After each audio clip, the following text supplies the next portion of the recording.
আচ্ছা, আপনাদের যাদের মাইক্রোফোন অন করা আছে মাইক্রোফোনটা একটু অফ করে রাখলে ভালো। যখন আপনাদের কোনো কোয়েশ্চেন করা দরকার হবে তখন মাইকটা অন করে নেন, বাট একাধিকজন মাইক্রোফোন অন করে রাখলে প্রচুর নয়েজ আসে, তখন আমার জন্য মানে বুঝতে অসুবিধা হয় যে আমি কোন জিনিসটা ঠিকভাবে বলতেছি। ওকে,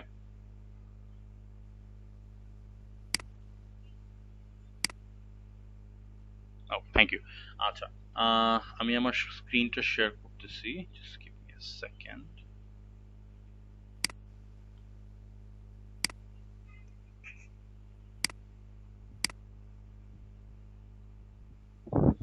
ওকে, আপনাদের কোনো প্রশ্ন করা লাগলে টার্ন অন ইউর, আপনাদের মাইক্রোফোনটা অন করে you can ask me the questions, অথবা যদি এটা করতে না চান you can use the chat বক্সও অ্যাজ ওয়েল। এখানে যে চ্যাট বক্সটা আছে বা যে মেসেজিং অপশনটা আছে সেটাও ইউজ করতে পারেন, কোনো সমস্যা নেই। Okay, I hope you can see my screen. আপনার স্ক্রিনটা হয়তো বা দেখতে পাচ্ছেন। Okay, let me load this up. Okay, এখানে এখন যেটা হচ্ছে যে আমরা যেটা বলছিলাম যে দুইটা ভাগে আমরা আলোচনা করব, হ্যাঁ। তো প্রথমে কিছু জাস্ট ছোটখাটো থিওরির ব্যাপার আছে, যেমন যে কোনো ডিজাইনিং এর ক্ষেত্রে যে কোনো কিছু ডিজাইন করতে গেলে বা যে কোনো কিছু আর্ট, যে কোনো একটা আর্ট রিলেটেড কোনো একটা কিছু করতে গেলে কিছু থিওরিটিক্যাল ব্যাপার আছে, হ্যাঁ।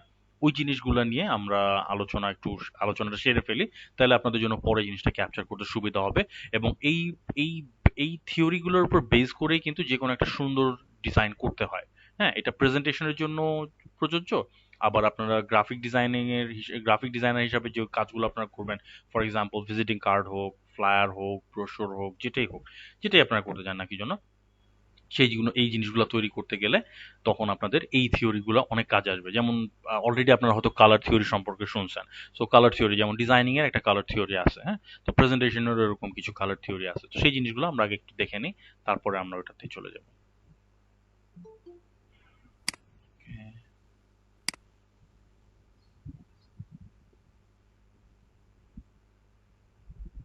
ওকে, set, okay. So presentation making and delivering. So presentation making করতে গেলে ফার্স্ট যেটা আপনাদের মাথায় রাখতে হবে সেটা হচ্ছে কম্পোজিশন, একটা স্লাইডের কম্পোজিশন। হুম। তো এখন আপনারা একটু আমাকে বলেন, এই যে স্লাইডটা দেখতে পাচ্ছেন, যে স্লাইডটা আপনারা এখন দেখতে পাচ্ছেন, এটাতে আপনারা কি কি দেখতে পাচ্ছেন, কি কি এলিমেন্ট গুলো আপনাদের চোখে পড়তেছে আমাকে একটু বলেন।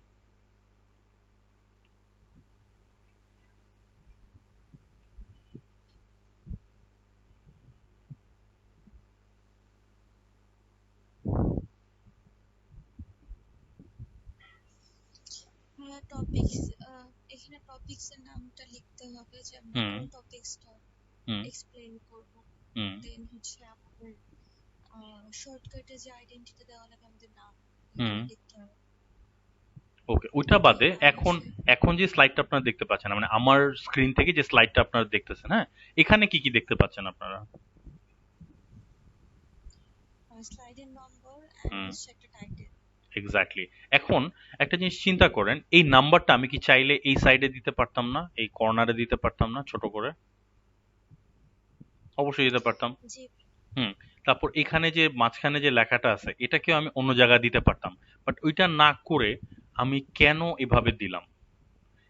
এইটাই হচ্ছে কম্পোজিশন। প্রত্যেকটা জিনিস, এটাই হচ্ছে কম্পোজিশন, প্রত্যেকটা জিনিস একটা নির্দিষ্ট জায়গায় বসানো, এটাই হচ্ছে কম্পোজিশন। কম্পোজিশন জিনিসটা অ্যাকচুয়ালি আসছে ফটোগ্রাফি থেকে। ফটোগ্রাফি একটা ভাইটাল এলিমেন্ট। একটা ফটো সুন্দর কি অসুন্দর, একটা ফটো দেখতে ভালো লাগতেছে কি খারাপ লাগতেছে, বা একটা ফটো কি ফেমাস নাকি ফেমাস না, বা একটা ফটো কি সবার কাছে গ্রহণযোগ্য কি গ্রহণযোগ্য না, এই জিনিসগুলা অনেক অংশে ডিপেন্ড করে হচ্ছে কম্পোজিশনের উপরে। সো এখন একটা ফটোর সাথে এখানে ফটোর এলিমেন্ট স্লাইডে কেন আসলো? কারণ হচ্ছে ফটোগ্রাফি কি একটা ফ্রেম, একটা নির্দিষ্ট সময়কে আমি একটা ফ্রেমে ধরে রাখতেছি, এটাই হচ্ছে ফটো।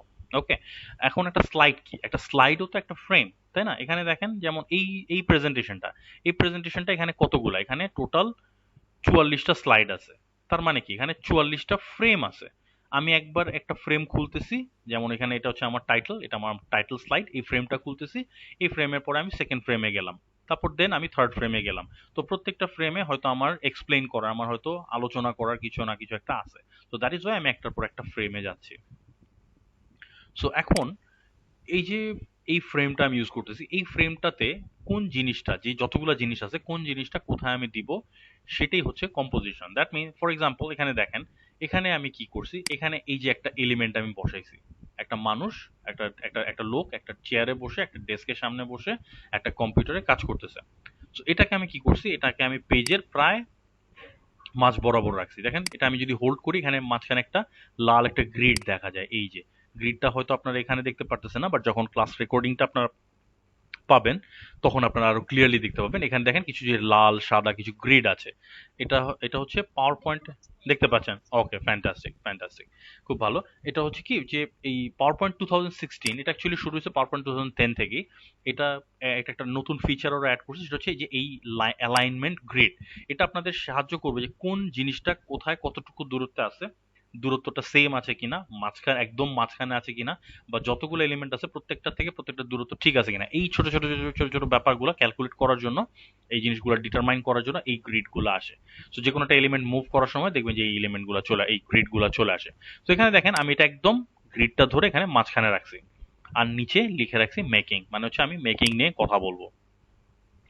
সো এটা যদি আমি এইভাবে না রেখে এটাকে যদি আমি এখানে রাখতাম, এটাকে যদি আমি এই টেক্সটটাকে ধরে যদি আমি এখানে রাখতাম, এখানে এটাকে এখানে রাখলাম, এটাকে যদি এখানে রাখতাম, তাহলে কিরকম দেখাইতো? তাহলে কি খুব খারাপ দেখাইতো? না, খুব একটা খারাপ দেখাইতো না, চলতো। হুম, আই থিঙ্ক এটা দিস ইজ বেটার লুক। আমি যেভাবে রাখছিলাম তার চেয়ে মনে হয় এটা আরো বেটার। অথবা আমি আরেকটা কাজ করতে পারি, আমি এটাকে এখানে আনতে পারি, এটাকে ধরে এখানে আনতে পারি।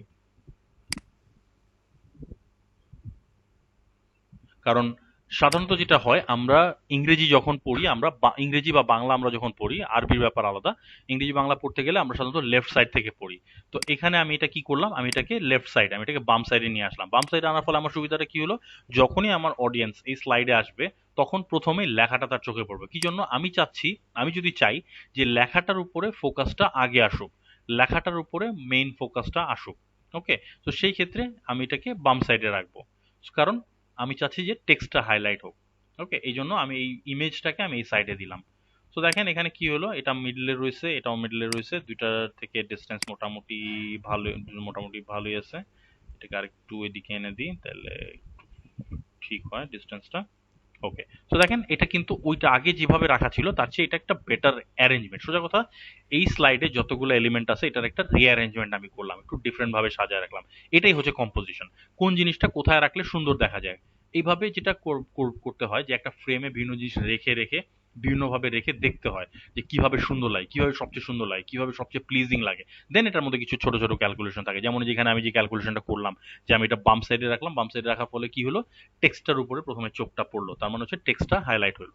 ওকে, সিম্পল অ্যাজ দ্যাট। তো এটা হচ্ছে কম্পোজিশন। সো যেটা হচ্ছে যখন আপনারা স্লাইডগুলো তৈরি করবেন, এটা আমি সেভ করে রাখি, আমি এটা এইভাবেই রাখবো। সো যখন আপনারা স্লাইডগুলো তৈরি করবেন আপনাকে মাথায় রাখতে হবে যে কোথায় কোন জিনিসটা রাখলে সুন্দর দেখা যায়, প্লিজিং দেখা যায়, স্ট্যান্ডার্ড লাগে, সবচেয়ে বড় কথা যাতে স্ট্যান্ডার্ড লাগে জিনিসটা। এটাই হচ্ছে কম্পোজিশন।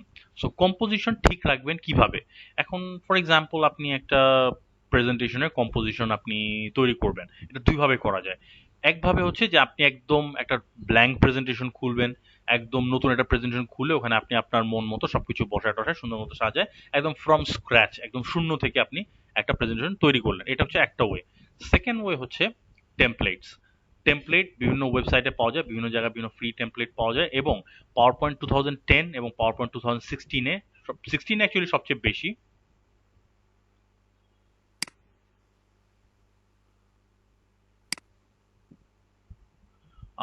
16-এ সবচেয়ে বেশি হচ্ছে যে 16-এ অনেক বেশি ফ্রি টেমপ্লেট আছে, এবং এই টেমপ্লেটগুলো আরো অনেক মানসম্মত, আরো অনেক হাই কোয়ালিটির। সো এই জন্য পাওয়ার পয়েন্ট 2016টা আমি সবচেয়ে বেশি প্রেফার করি। 2019টা এখনো স্টেবল না সব জায়গায়, আর 2019টার অ্যাকচুয়ালি সাইজ অনেক বড়। এটা যদি আপনি ডাউনলোড করে ইনস্টল করে দেন, এটার সাইজই আসে প্রায় 8.5 জিবি, 9 জিবি, 9 গিগার মতো সাইজ, ইটস টু বিগ। আর এটাতে 2016 এর সাথে 2019 এর ডিফারেন্স খুব একটা বেশি নাই। সো আমি মনে করি যে আমরা যে ধরনের ল্যাপটপ বা যে ধরনের কম্পিউটার আমরা ইউজ করি, আমার মনে হয় না যে এত বেশি ভারী সফটওয়্যার আমাদের প্রয়োজন আছে। পাওয়ার পয়েন্ট এত হেভি আগে ছিল না, বাট এখন দিনকে দিন অ্যাকচুয়ালি পাওয়ার পয়েন্ট অনেক নতুন নতুন ফিচার অ্যাড হচ্ছে, সেই জন্য পাওয়ার পয়েন্ট এখন actually becoming more and more heavy. আর এখন সবচেয়ে লেটেস্ট যেটা পাওয়ার পয়েন্ট চলতেছে সেটা হচ্ছে অফিস 365 এর সাথে। সো এটা হচ্ছে পাওয়ার পয়েন্ট 365। এখন পাওয়ার পয়েন্ট 365 আমাদের জন্য ইউজ করাটা মুশকিল, কারণ এটা অনলাইন বেসড অ্যাক্টিভেশন। এটাকে ক্র্যাক করা, প্যাচ করা বা বিভিন্ন রকম পাইরেটেড সফটওয়্যার ডাউনলোড করে ইউজ করা, এটা এইভাবে ইউজ করাটা এটা খুবই মুশকিল। অফিস 365 আমি সাকসেসফুলি কাউকে এখনো পর্যন্ত ওরকম ভাবে ক্র্যাক করতে দেখতে পারি নাই। সো লাস্ট যেই ভার্সনটা স্টেবল, সবচেয়ে স্টেবল বা লাস্ট যে ভার্সনটা সবচেয়ে ইউটিলিটির দিক দিয়ে সবচেয়ে আগায় এবং সবচেয়ে স্মুথ, সেটা হচ্ছে পাওয়ার পয়েন্ট 2016। এবং আপনারা ম্যাক্সিমামই মোস্ট প্রবাবলি হয়তো উইন্ডোজ 10 ইউজ করেন। উইন্ডোজ 7 এর তো এখন আর কোনো আপডেট আসবে না। উইন্ডোজ 7 ওই পর্যন্তই, যে পর্যন্ত আপডেট আসছে ওই পর্যন্তই শেষ। উইন্ডোজ 7 এর আর নতুন কোনো ফিচার আসবে না। সো এখন মোটামুটি সবাইকে উইন্ডোজ 10 এই কনভার্ট করতে হচ্ছে। সো উইন্ডোজ 10 যেহেতু আপনারা ইউজ করেন, উইন্ডোজ 10 এর সাথে পাওয়ার পয়েন্ট 2016টা খুব সুন্দরভাবে compatible. So I would suggest যে আপনারা পাওয়ার পয়েন্ট তৈরি করতে হলে বা পাওয়ার পয়েন্ট দিয়ে আপনারা যদি কোনো কিছু করতে চান, আমি প্রেফার করব যে আপনারা 2016টা ইউ গেট 2016। এখন আপনারা হয়তো জিজ্ঞেস করবেন যে পাওয়ার পয়েন্ট 2016 কোত্থেকে পাবো। আমি যেটা করতে পারি, আপনাদেরকে মনোহর ভাই অলরেডি সফটওয়্যার দিয়ে দিয়েছে কিনা আমি জানি না। যদি না দিয়ে থাকেন সেক্ষেত্রে আমার কাছে অলরেডি পাওয়ার পয়েন্ট 2016 আমার ড্রাইভে আপলোড করা আছে।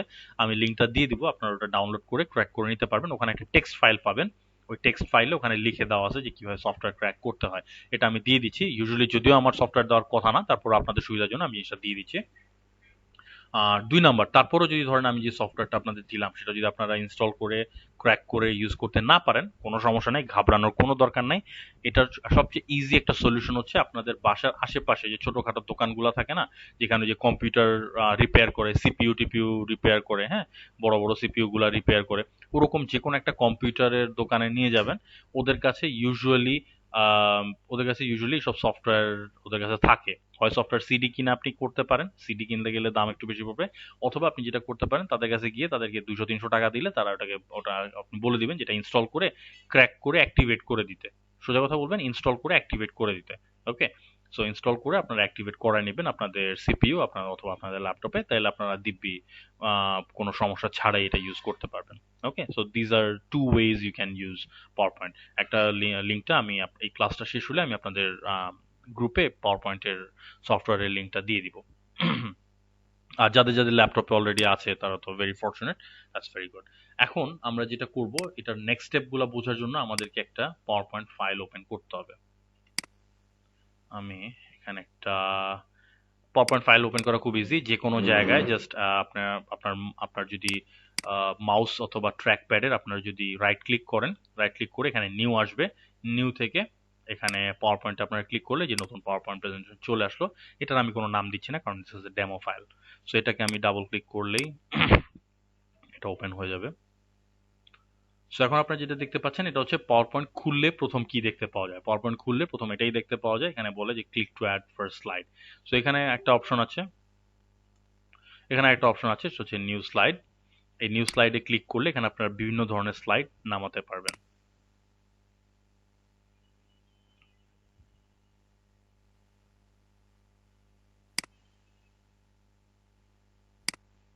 ওকে, সো এখানে আপনারা বিভিন্ন ধরনের স্লাইড অ্যাড করতে পারবেন। এখানে আপনি চাইলে একটা একদম ব্ল্যাঙ্ক স্লাইডও অ্যাড করতে পারবেন।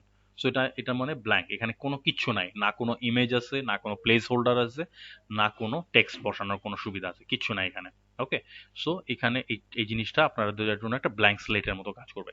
এখন আমি যেটা বলছিলাম একটু আগে, এখানে স্লাইডে আমরা যেটা দেখছি একটু আগে, টেমপ্লেট, আমরা টেমপ্লেটের কথা বলতেছিলাম।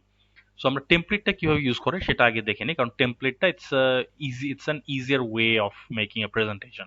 এটা আপনাদের অনেক সময় বাঁচাবে, প্লাস কম্পোজিশনের যে ব্যাপারগুলো নিয়ে আমরা কথা বলছি, কোথায় কোন জিনিসটা থাকা উচিত, কোনটার সাথে কোন কালারটা ম্যাচ করলে সুন্দর লাগে, বা কোন জায়গায় কোন জিনিসটা রাখলে সুন্দর দেখা যায়, সেই জিনিসগুলো ঠিক রাখার জন্য templates are a good way. কারণ ওখানে অলরেডি সবকিছু ঠিকঠাক করা আছে, আপনাকে জাস্ট আপনার ইনফরমেশনগুলো ওখানে দিলেই আপনার জন্য হয়ে যাচ্ছে। এবং টেমপ্লেট ইউজ করতে করতেই মোটামুটি আস্তে আস্তে আপনার নিজস্ব একটা টেমপ্লেট তৈরি করার অথবা আপনার নিজের একটা ডিজাইন তৈরি করার আপনার অ্যাবিলিটি চলে আসবে। তো প্রথমে আই উড সে যে প্রথম আপনার টেমপ্লেট নিয়ে কাজ করেন।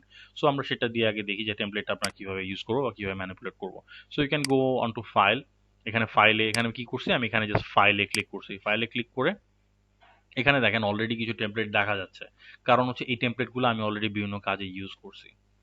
সো এখানে আমরা আমরা যেটা যাব সেটা হচ্ছে আহ, আমরা এখানে নিউতে যাব।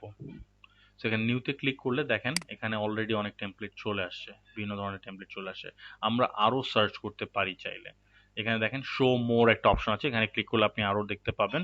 প্লাস এখানে ক্যাটাগরি আছে, যে presentations, themes, education, charts, diagrams, business, infographics.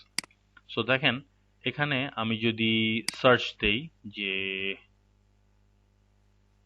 Office, তার মানে হচ্ছে আমি অফিস রিলেটেড, অফিসে ইউজ করা যায় এরকম ধরনের একটা টেমপ্লেট চাচ্ছি। অফিস লিখে আমি সার্চ দেই,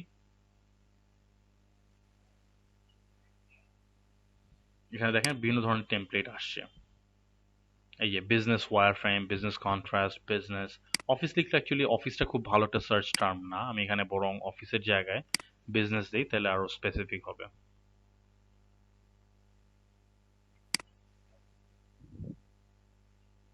ওকে, সো দেখেন এখানে চলে আসলো এগুলা। সো এখান থেকে আমি যেটা করতে পারি, এখানে ধরেন আমি দেখবো যে কোনটা কোনটা আমার ভালো লাগে, আমার আমার মনে হচ্ছে যে এই প্রেজেন্টেশনটা বেশ সুন্দর হবে, তো আমি এটা নিয়ে নিলাম। এটা আমি ক্লিক করলাম। এখানে ক্লিক করলে আপনাকে দেখাবে যে কি কি আছে এটার মধ্যে, হ্যান ত্যান হবে যাবে। দেন আমি যদি ক্রিয়েটে ক্লিক করি, একটু সময় নেবে এটা ডাউনলোড করার জন্য। এটা ছোট্ট একটু সাইজ আছে, 1.8 মেগাবাইটস বা something like that I guess. So দেখেন এখানে এখন আরেকটা প্রেজেন্টেশন খোলা হয়ে গেছে।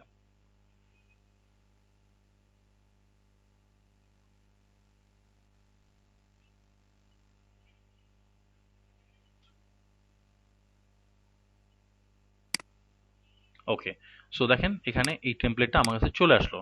তো আমরা একটু এটা একটু খুলে দেখি যে কি কি আছে এটার মধ্যে। সো দেখেন এটা হচ্ছে একটা টাইটেল স্লাইড, আমি যেরকম শুরুতে একটা স্লাইড ইউজ করছিলাম, এটাকে আপনি টাইটেল স্লাইড হিসেবে ইউজ করতে পারবেন, আবার শেষে স্লাইড হিসেবে আপনি এটা ইউজ করতে পারবেন। এখানে দেখেন একটা কোম্পানির overview, that means about us, description, এটা এখানে যায়।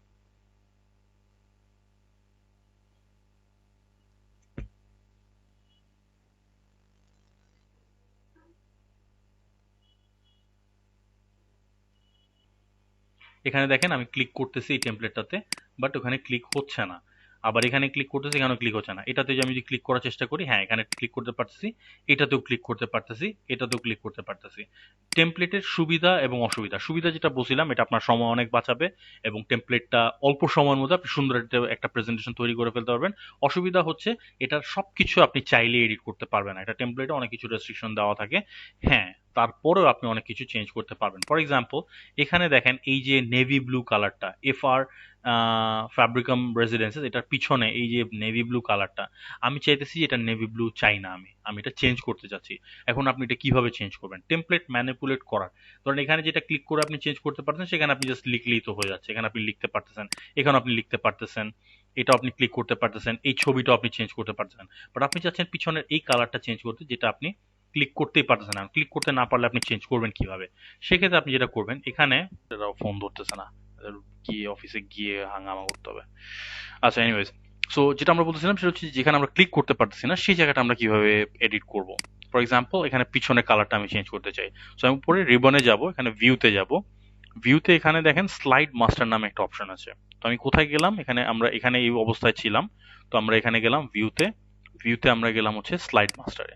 স্লাইড মাস্টারে গেলে প্রেজেন্টেশনটাকে মনে করতে হবে একটা একটা একটা বডির মতো, একটা শরীরের মতো। তো প্রত্যেকটা শরীরের ভিতরে যেমন একটা স্কেলেটন থাকে, একটা কঙ্কাল থাকে, so it's exactly like that. So এখানে প্রেজেন্টেশনটার উপরে চামড়া মাংস সবই আছে।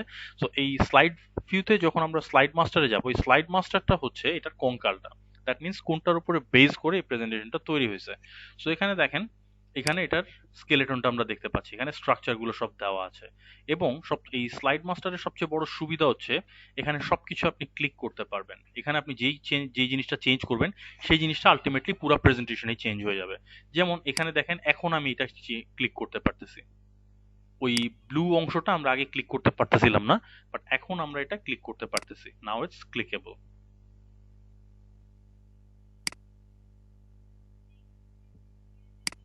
তো এখন আমরা এটা ক্লিক করলাম, ক্লিক করে এখানে যে ফরম্যাট অপশনটা আসছে, ফরম্যাটে ক্লিক করলাম। ফরম্যাটে ক্লিক করে দেখেন এখানে শেপ ফিল নামে একটা অপশন আছে। তো শেপ ফিলে যদি আমরা ক্লিক করি, এখন এখানে যদি আমি ইয়েলো দেই, এখানে দেখেন এটা ইয়েলো হয়ে যাবে। ব্লু দেই, ব্লু হয়ে যাবে, বা এটা এই কালার যদি আমি দিতে চাই তাহলে এটা হবে। বা আমি যদি চাই যেটা এরকম গ্রে একটা কালার হোক, সেটা হতে পারে। আবার আমি যদি চাই এরকম একদম খটমট একটা কালার হবে, সেটাও আমি দিতে চাই এরকম একটা প্যাস্টেল টাইপের কালার। আবার আমি যদি চাই একটু ডার্ক ডার্ক গ্রিন হোক, আমি চাইলে এটাকে ডার্ক গ্রিনও করতে পারি। It's my wish. সো আমি এখানে এটাকে ডার্ক গ্রিন করে দিলাম। ডার্ক গ্রিন করে এখন আমি যেটা করলাম, এখানে সেভে ক্লিক করলাম। সেভে ক্লিক করলে এটা আপনাকে সেভ করতে বলবে, কারণ হচ্ছে আপনি একটা নতুন প্রেজেন্টেশন ওপেন করছেন, এটা আপনি এখনো কোনো জায়গায় সেভ করেন না। এখানে সেভে ক্লিক করলে এটা যে কোনো একটা ডেস্টিনেশনে বা যে কোনো একটা একটা একটা ফোল্ডারে ওটা সেভ করতে বলবে, বাট আমি এখন এটা সেভ করতে চাচ্ছি না, এই জন্য আমি ক্যান্সেল দিলাম। আমি এখন যেটা করবো, আমি যে স্লাইড মাস্টারে যাব, গিয়ে ক্লোজ মাস্টার ভিউ। এখন ক্লোজ মাস্টার ভিউ দিলে এখন আমরা যখন ফেরত আসছি তখন দেখেন এই অংশটা সবুজ হয়ে গেছে। আপনি কিন্তু এখনো এটা ক্লিক করতে পারতেছেন না। হ্যাঁ, আপনি জাস্ট এটা ক্লিক করতে পারতেছেন, এটা ক্লিক করতে পারতেছেন, এটা ক্লিক করতে পারতেছেন, বাট এটা ক্লিক করতে পারতেছেন না, কারণ এটা এখনো পর্যন্ত এমবেডেড। সো এটা এমবেডেড যে জিনিসটা, যেটা আপনি টেমপ্লেটে ক্লিক করতে পারতেছেন না, সেটা আপনি ক্লিক করবেন বা সেটা আপনি চেঞ্জ করবেন হচ্ছে ভিউতে যাবেন, স্লাইড মাস্টারে যাবেন, ওখানে আপনি চেঞ্জ করবেন। এখন দেখেন নিচের এই স্লাইডটাতে আমি কিন্তু চেঞ্জ করি নাই, এই জন্য যেটা হয়েছে, নিচের স্লাইডটাতে দেখেন এখানে কিন্তু ঠিকই ব্লু রয়ে গেছে। আমি চাইলে ওখানেও, এখানে এখানে যদি আমি ভিউতে যাই, ভিউতে গিয়ে যদি আবার স্লাইড মাস্টারে যাই, স্লাইড মাস্টারে গিয়ে এখানে আমি এই এই এই সেকেন্ড স্লাইডের এই নেভি ব্লু অংশটা যদি আমি ক্লিক করি, নেভি ব্লু অংশটা ক্লিক করে আমি ফরম্যাটে গেলাম। ফরম্যাটে গিয়ে আমি এটাকে এরকম ডার্ক গ্রিন করে দিলাম। এখন আমি স্লাইড মাস্টারে যাব, স্লাইড মাস্টারে গিয়ে ক্লোজ মাস্টার ভিউ দিয়ে দিলাম। দেখেন এখন সেকেন্ড স্লাইডটা এখানেও গ্রিন হয়ে গেছে। As simple as that. So এরকম ভাবে আপনি আপনার যে কোনো টেমপ্লেট গুলো আপনি এভাবে এডিট করতে পারবেন। এটা আপাতত আমরা এখানে রাখি। এখন আমরা আবার মেইন প্রেজেন্টেশনে ফিরে যাই। সো এটা গেল হচ্ছে কম্পোজিশনের ব্যাপার, যে কম্পোজিশন আপনি কিভাবে ঠিক রাখবেন। দেন সেকেন্ড থিওরি হচ্ছে টাইপোগ্রাফি। টাইপোগ্রাফি মানে হচ্ছে কি ধরনের কালার, কি ধরনের ফন্ট আপনি ইউজ করবেন। সো টাইপোগ্রাফি মানে হচ্ছে কি ধরনের কালার আপনি ইউজ করবেন, বা কোন কালারের সাথে কোন ফন্টটা আপনি ইউজ করবেন। সোজা কথা, কালারের সাথে ফন্টের যে রিলেশন, সব কালারে সব ফন্ট মানায় না, আবার সব ধরনের প্রেজেন্টেশনে সব ধরনের কালার ইউজ করা যায় না। ফর এক্সাম্পল, এখানে দেখেন ৩ নাম্বার যে স্ট্রাইপটা দেওয়া আছে, এখানে আপনারা হয়তো সবগুলা লেখা ক্লিয়ারলি পড়তে পারতেছেন না। ক্লিয়ারলি যদি যখন আমি রেকর্ডিংটা দিয়ে দেবো এবং প্রেজেন্টেশনটা দিয়ে দেবো, তখন আপনারা এই জিনিসটা পড়তে পারবেন, তখন পড়া যাবে। সো এটা একটা ইমেজ থেকে নেওয়া, তো এই জন্য কোয়ালিটিটা খুব একটা ভালো না। এনিওয়েজ, সো এখানে দেখেন এই যে গাঢ় পিঙ্ক, এই ৩ নাম্বার যে স্ট্রিপটা আছে, এখানে ৩ নাম্বার স্ট্রিপটা দেখেন একদম খুব গাঢ় পিঙ্ক রঙের একটা কালার।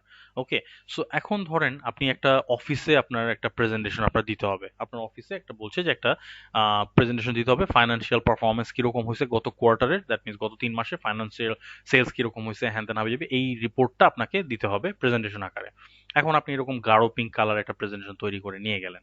সো এই গাঢ় পিঙ্ক কালার প্রেজেন্টেশনটা কি, ডু ইউ থিঙ্ক যে আপনারা একটা অফিস এনভায়রনমেন্টে এই কালারটা সুন্দর লাগবে? নো, এই কালারটা, এই পিঙ্ক কালারটা একটা অফিস এনভায়রনমেন্টে সুন্দর লাগবে না। আপনাদের অফিস এনভায়রনমেন্টের জন্য যে সিনারিওটা একটু আগে বললাম, সেটার জন্য আপনাদের কি কালার চয়েস করা উচিত এখানের জন্য?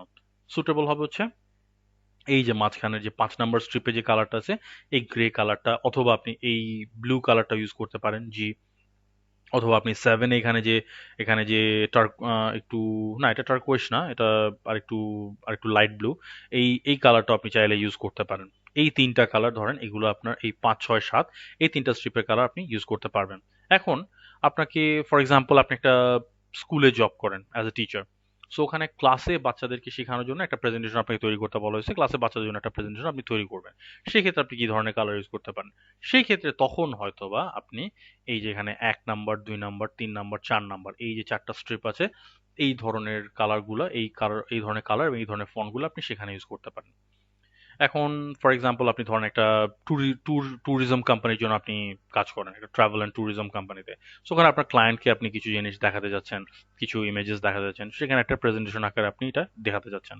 তখন আপনি ধরেন এখানে ৮, ৯, ১০ এই কালারগুলো আপনি সেই ধরনের কাজে ইউজ করতে পারেন।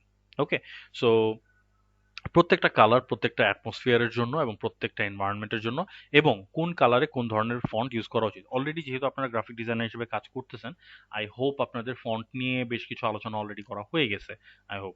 সো এখন দেখেন এখানে যখন আপনারা এই এই ধরেন আপনি গ্রে কালারটা ইউজ করবেন, এই গ্রে কালারটার সাথে কোন ফন্ট ভালো যাবে? এখানে দেখেন ফিউচারা, লিবারাল, মিরিয়াড, নভেলটি, ওভারহল, জেনিভা। এগুলো খুবই ফিউচারা, বিশেষ করে ফিউচারা, মিরিয়াড এবং জেনিভা, এই তিনটা খুবই পপুলার এবং খুবই ওয়েল নোন তিনটা ফন্ট। আই থিঙ্ক আপনার অলরেডি ফন্ট টন্ট নিয়ে কিছু কাজ আপনাদের করা হয়েছে। আবার দেখেন এখানে আসলে এখানে মিরিয়াড ইউজ করতে পারবেন, সেগওয়ে ইউআই ইউজ করতে পারবেন, ফিউচারা ইউজ করতে পারবেন, লিবারাল ইউজ করতে পারবেন, মিনিয়ন ইউজ করতে পারবেন, এখানে ক্যাস্টেলার ইউজ করতে পারবেন। এখানে আবার আসি, এখানে এই কালারটাতে আমরা কমিক সায়েন্স ইউজ করতে পারবো, প্যাপিরাস ইউজ করতে পারবো, কার্লস ইউজ করতে পারবো, পেনিয়ার ইউজ করতে পারবো, ক্রিস্টান ইউজ করতে পারবো। এই ধরনের ফন্টগুলো আমরা ইউজ করতে পারবো। সো এটাই হচ্ছে কালারের সাথে টাইপোগ্রাফির যে থিওরি সেটা। এটা আপনাদের জাস্ট গাইডলাইন দেওয়ার জন্য যে এই ধরনের কালারে এই ধরনের ফন্ট ইউজ করলে, এটা হচ্ছে একটা স্টার্টার্স গাইড। যে আপনি যখন আপনাকে বলা হবে যে আপনার ইচ্ছা মতো একটা প্রেজেন্টেশন বানান, তখন আপনি হয়তো দিশাহারা হয়ে যাবেন যে কোনটার সাথে কোনটা, এবং একটার সাথে আরেকটা ট্রায়াল করে করে দেখতে দেখতে আপনার সময় লেগে যাবে অনেক বেশি। তো এই সময় বাঁচানোর জন্য this is a good point to start out, এভাবে আপনারা শুরু করতে পারেন। ওকে, এখন আসি এর পরের ব্যাপারটা, সেটা হচ্ছে পুরা প্রেজেন্টেশন, যে প্রেজেন্টেশনটা আপনি তৈরি করবেন, পুরা প্রেজেন্টেশনে কালার, থিম এবং ফন্টটা ইউনিফর্ম থাকতে হবে। তার মানে হচ্ছে দেখেন এখানে আমি টাইটেল স্লাইডগুলোতে এক ধরনের ফন্ট ইউজ করছি। এখানে টাইটেল স্লাইড একটা ফন্ট আছে, এখানেও দেখেন সেম ফন্ট। এখানে যদি আমি এই ফন্টটাতে ক্লিক করি, দেখাবে এটা কি ফন্ট। এটা হচ্ছে কনসোলাস। কনসোলাস আমি ইউজ করছি হেভিটা। আবার এখানে যদি আসি, এখানেও আমি যদি ক্লিক করি, এখানেও দেখেন কনসোলাস হেভি। আবার এখানে যদি আসি, এখানে ক্লিক করি, কনসোলাস। তার মানে কি আমার পুরো প্রেজেন্টেশন দেখবেন একই ধরনের ফন্ট ইউজ করা। সো এটাই হচ্ছে নিয়ম, একটা প্রেজেন্টেশনে কালার এবং থিম ইউনিফর্ম থাকতে হবে টপ টু বটম। এবং এখানেও দেখেন, এখানে ব্যাকগ্রাউন্ড একটা চক বোর্ডের মতো একটা ব্যাকগ্রাউন্ড ইউজ করা। আবার এখানেও দেখেন চক বোর্ডের মতো ব্যাকগ্রাউন্ড। এখানে একটা ইমেজ আমি দেখাইছি, বাট ইমেজটা যদি আমি সরাই, নিচে দেখবেন চক বোর্ডের মতোই একটা ব্যাকগ্রাউন্ড দেওয়া, কারণ that is my theme, that is the theme of my presentation. ওটা আমি চেঞ্জ করতে চাই না। এবং পুরো presentation, throughout the whole presentation এই জিনিসটা ইউনিফর্ম থাকবে। এটা একটা স্ট্যান্ডার্ড নিয়ম। কারণ আপনি প্রত্যেকটা প্রেজেন্টেশন যদি স্লাইড যদি আলাদা আলাদা ডিজাইনের দেন, ধরেন আপনার প্রথম স্লাইডটা হলুদ কালারের, পরের স্লাইডটা লাল কালারের, তারপরে সেটা নীল কালার, এটা দ্যাট লুকস রিয়েলি অ্যামেচারিশ। এটা একদম বাচ্চাদের কাজ এবং এটা একদমই আনপ্রফেশনাল দেখায়। সো এই কাজটা করবেন না। তো ইউজ কনসিস্টেন্সি, যেটা আমরা একটু আগে বললাম। So colour, theme, font, size এগুলো মোটামুটি ইউনিফর্ম থাকতে হবে। Use contrast. কন্ট্রাস্ট একদম সোজা জিনিস। কোন জিনিসটার উপরে কোন জিনিসটা ফুটে, এই জিনিসটার সেন্স আমার চেয়ে আপনাদের ইনশাআল্লাহ আরো অনেক বেটার, এবং আরো অনেক বেটার হবে। আমার কালার সেন্স খুব একটা ভালো না, বাট এটুকু বুঝি যে এখানে দেখেন চক বোর্ডের মতো একটা ফন্ট, একটা ব্যাকগ্রাউন্ড আমি ইউজ করছি। তার মানে কি এটা একটা ব্ল্যাক বোর্ডের মতো একটা ব্যাকগ্রাউন্ড। সো ব্ল্যাক বোর্ডের মতো ব্যাকগ্রাউন্ডে আমি যদি সাদা ইউজ করি, অবশ্যই এটা ফুটবে। So that is your contrast. So this is how contrast works. তার মানে হচ্ছে কোন কালার উপরে কোন কালারটা ভালো দেখা যায়, বা কোন কালারটার উপরে কোন কালারটা বসালে পড়তে সুবিধা হয়। তো এটা আমি ইউজ করার পিছনে কারণ একটাই, যাতে পড়তে সুবিধা হয়।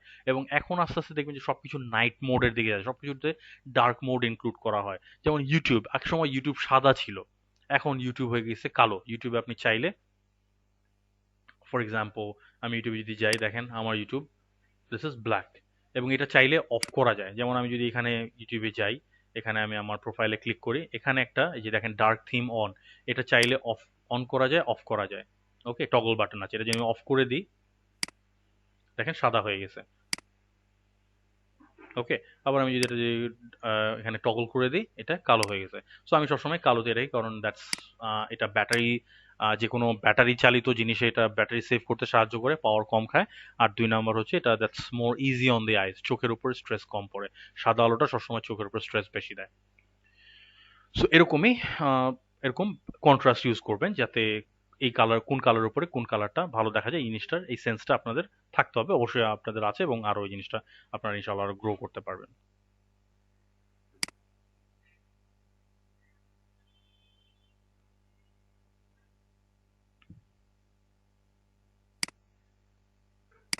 ওকে, সো পাওয়ার পয়েন্টের ডিজাইন মেনুতে গিয়ে আপনারা কিছু জিনিস চেঞ্জ করতে পারেন। তো আমরা অলরেডি ভিউতে গিয়ে দেখছি, স্লাইড মাস্টারে গিয়েও চেঞ্জ করা যায়।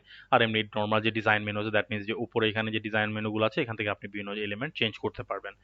Apply brilliance. ব্রিলিয়েন্স মানে হচ্ছে যে আপনার কোন জিনিসটা আপনি হাইলাইট করবেন, সেই জিনিসটা আপনাকে মাথায় রাখতে হবে।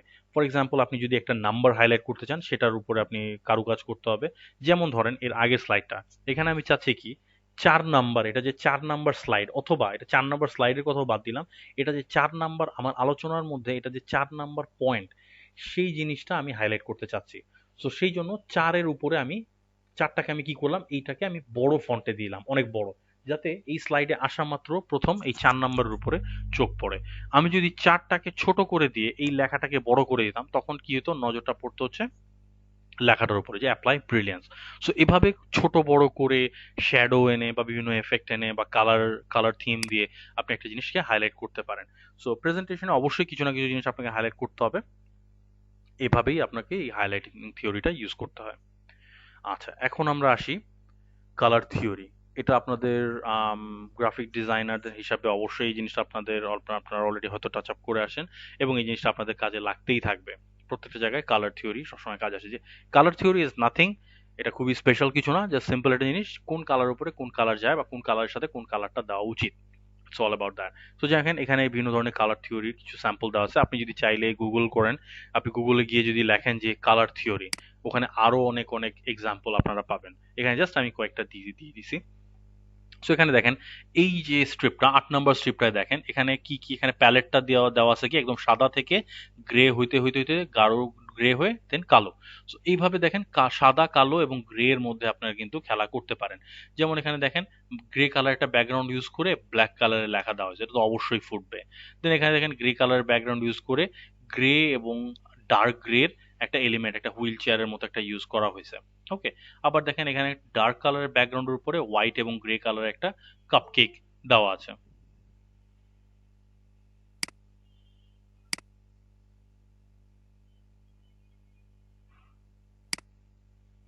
ওকে, সো এইগুলো হচ্ছে যে কোন কালারের সাথে কোন কালার যায়। আবার দেখেন এখানে গ্রিনের মধ্যে ডার্ক গ্রিন, লাইট গ্রিন, এগুলো দিয়ে একটা সুন্দর একটা ইমেজারি তৈরি করা হয়েছে। সো এইভাবে এখান থেকেও আপনি অনেক আইডিয়া নিতে পারেন। যেমন এখানে এরকম লাল কালার, হালকা লাল কালারের উপরে এরকম গ্রিন কালারের ফন্ট সুন্দর লাগে। আবার এরকম রয়্যাল ব্লু কালারের উপরে ইয়েলো কালারের ফন্ট ভালো ফুটবে। আবার এরকম কনভেনশনাল, যেমন গ্রিনের উপরে হোয়াইট, রয়্যাল ব্লুর উপরে হোয়াইট, পার্পলের উপরে হোয়াইট, রেডের উপরে হোয়াইট, ইয়েলোর উপরে হোয়াইট, এরকম আরো অনেক ভ্যারিয়েশন আছে।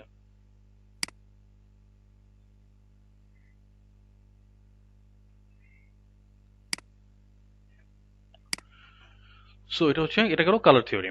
এখন ৫ নম্বর পয়েন্ট হচ্ছে keep it short and simple, KISS। KISS প্রিন্সিপালটা এটা সেলস থেকে শুরু করে, sales, customer service, business consultancy এবং এখানে এই প্রেজেন্টেশনের ক্ষেত্রে এই জিনিসটা মারাত্মকভাবে অ্যাপ্লিকেবল, এবং পাবলিক স্পিকিং এর ক্ষেত্রে এই প্রিন্সিপালটা সব জায়গায় কাজে লাগে। সোজা কথা, সবকিছু শর্ট এবং সিম্পল। এর মানে হচ্ছে প্রেজেন্টেশনে কখনো রচনা লিখতে যাবেন না, কখনো খুব বড় ধরনের কোনো লেখা, অনেক লেখা, ঘন ঘন লেখা, এই জিনিসগুলো কখনো আপনি দিবেন না। অনেক সময় দেখা যায় যে এরকম একটা স্লাইড আছে, স্লাইডের উপর একটা প্যারাগ্রাফ বসায় রাখছে, বা অনেক ছোট ছোট ছোট ছোট করে অনেকগুলা পয়েন্ট লেখা, এরকম কখনো করবে না। এরকম ঘিঞ্জি কোনো কিছু যাতে না থাকে প্রেজেন্টেশনে। এরকম দেখেন এখানে এই জিনিসটা কিন্তু আমি রচনা আকারে পুরো ডেসক্রিপশনটা, আমি যা বলতে চাই পুরো ডেসক্রিপশনটা আমি লিখে রাখতে পারতাম, বাট আমি সেটা করি নাই। কারণ কি, আমি যা বলবো সেটা থাকবে আমার মাথায়, বাকি জিনিসগুলো জাস্ট আমি এখানে পয়েন্ট আকারে, কিওয়ার্ড আকারে বা পয়েন্ট আকারে আমি বুলেট পয়েন্ট হিসাবে দিয়ে দিব। তো এখানে দেখেন আমি জাস্ট 3টা পয়েন্ট দিয়েছি। আমি চাইলে এখানে ফন্টটা আরো বড় করে দিতে পারি, বাট আমি এখানে এখন ফন্ট বড় করতেছি না। সো এখানে দেখেন জাস্ট স্লাইডটার দিকে তাকালে 3টা পয়েন্ট আপনি খুব সহজে পড়ে নিতে পারতেছেন। সো কখনো ঘন আকারের টেক্সট বা প্রচুর পরিমাণে টেক্সট বা প্যারাগ্রাফ বা প্যাসেজ এগুলো কখনো দিতে যাবেন না।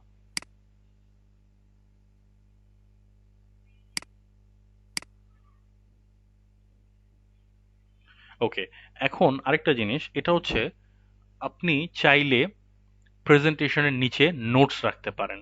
প্রেজেন্টেশনের সঙ্গে নোটস রাখার জায়গা হচ্ছে এই যে এটা। যেমন এর আগের স্লাইডে যাই, এখানে দেখেন নিচে একটা অপশন আছে ক্লিক টু অ্যাড নোটস। এখানে ক্লিক করলে আমি কিন্তু নোট লিখতে পারি। নিচে স্লাইডে দেখেন এখানে অলরেডি আমি একটা নোট লিখে রাখছি, যে do not lose sight of your key points. এটাই হচ্ছে আমার এখানে নোটস। তো নোটস কখন রাখে, যখন আপনি একটা অডিয়েন্সের সামনে একটা কিছু প্রেজেন্ট করতে যাচ্ছেন, তখন ফর এক্সাম্পল ওখানে কঠিন কোনো একটা ইনফরমেশন আছে, বড় একটা কোনো সংখ্যা আছে যে এত মিলিয়ন বা অত মিলিয়ন, অথবা কোনো একটা পার্সেন্টেজ আছে, বা কারো একটা না কোনো একটা একজন ইম্পর্টেন্ট ব্যক্তির নাম অথবা কোনো একটা সাল, হ্যাঁ এত সালে এটা হয়েছে, এরকম কিছু কিছু ইনফরমেশন হয়তো বা আপনি স্লাইডে রাখতে চাচ্ছেন না, বাট আপনি আবার ভুলে যেতেও চাচ্ছেন না, আপনার যাতে মাথায় থাকে, যাতে আপনি আপনার অডিয়েন্সকে জিনিসটা জানাইতে পারেন। সো এরকম নোটস গুলো আপনি এখানে লিখে রাখতে পারেন। তো এই নোটসটা কি কাজে আসবে, যখন আপনি এইভাবে প্রেজেন্ট করতেছেন তখন তো আপনি দেখতে পাচ্ছেনই, বাট আপনি যখন ফুল স্ক্রিন করবেন, তখন কিন্তু আর এটা দেখতে পাবেন না।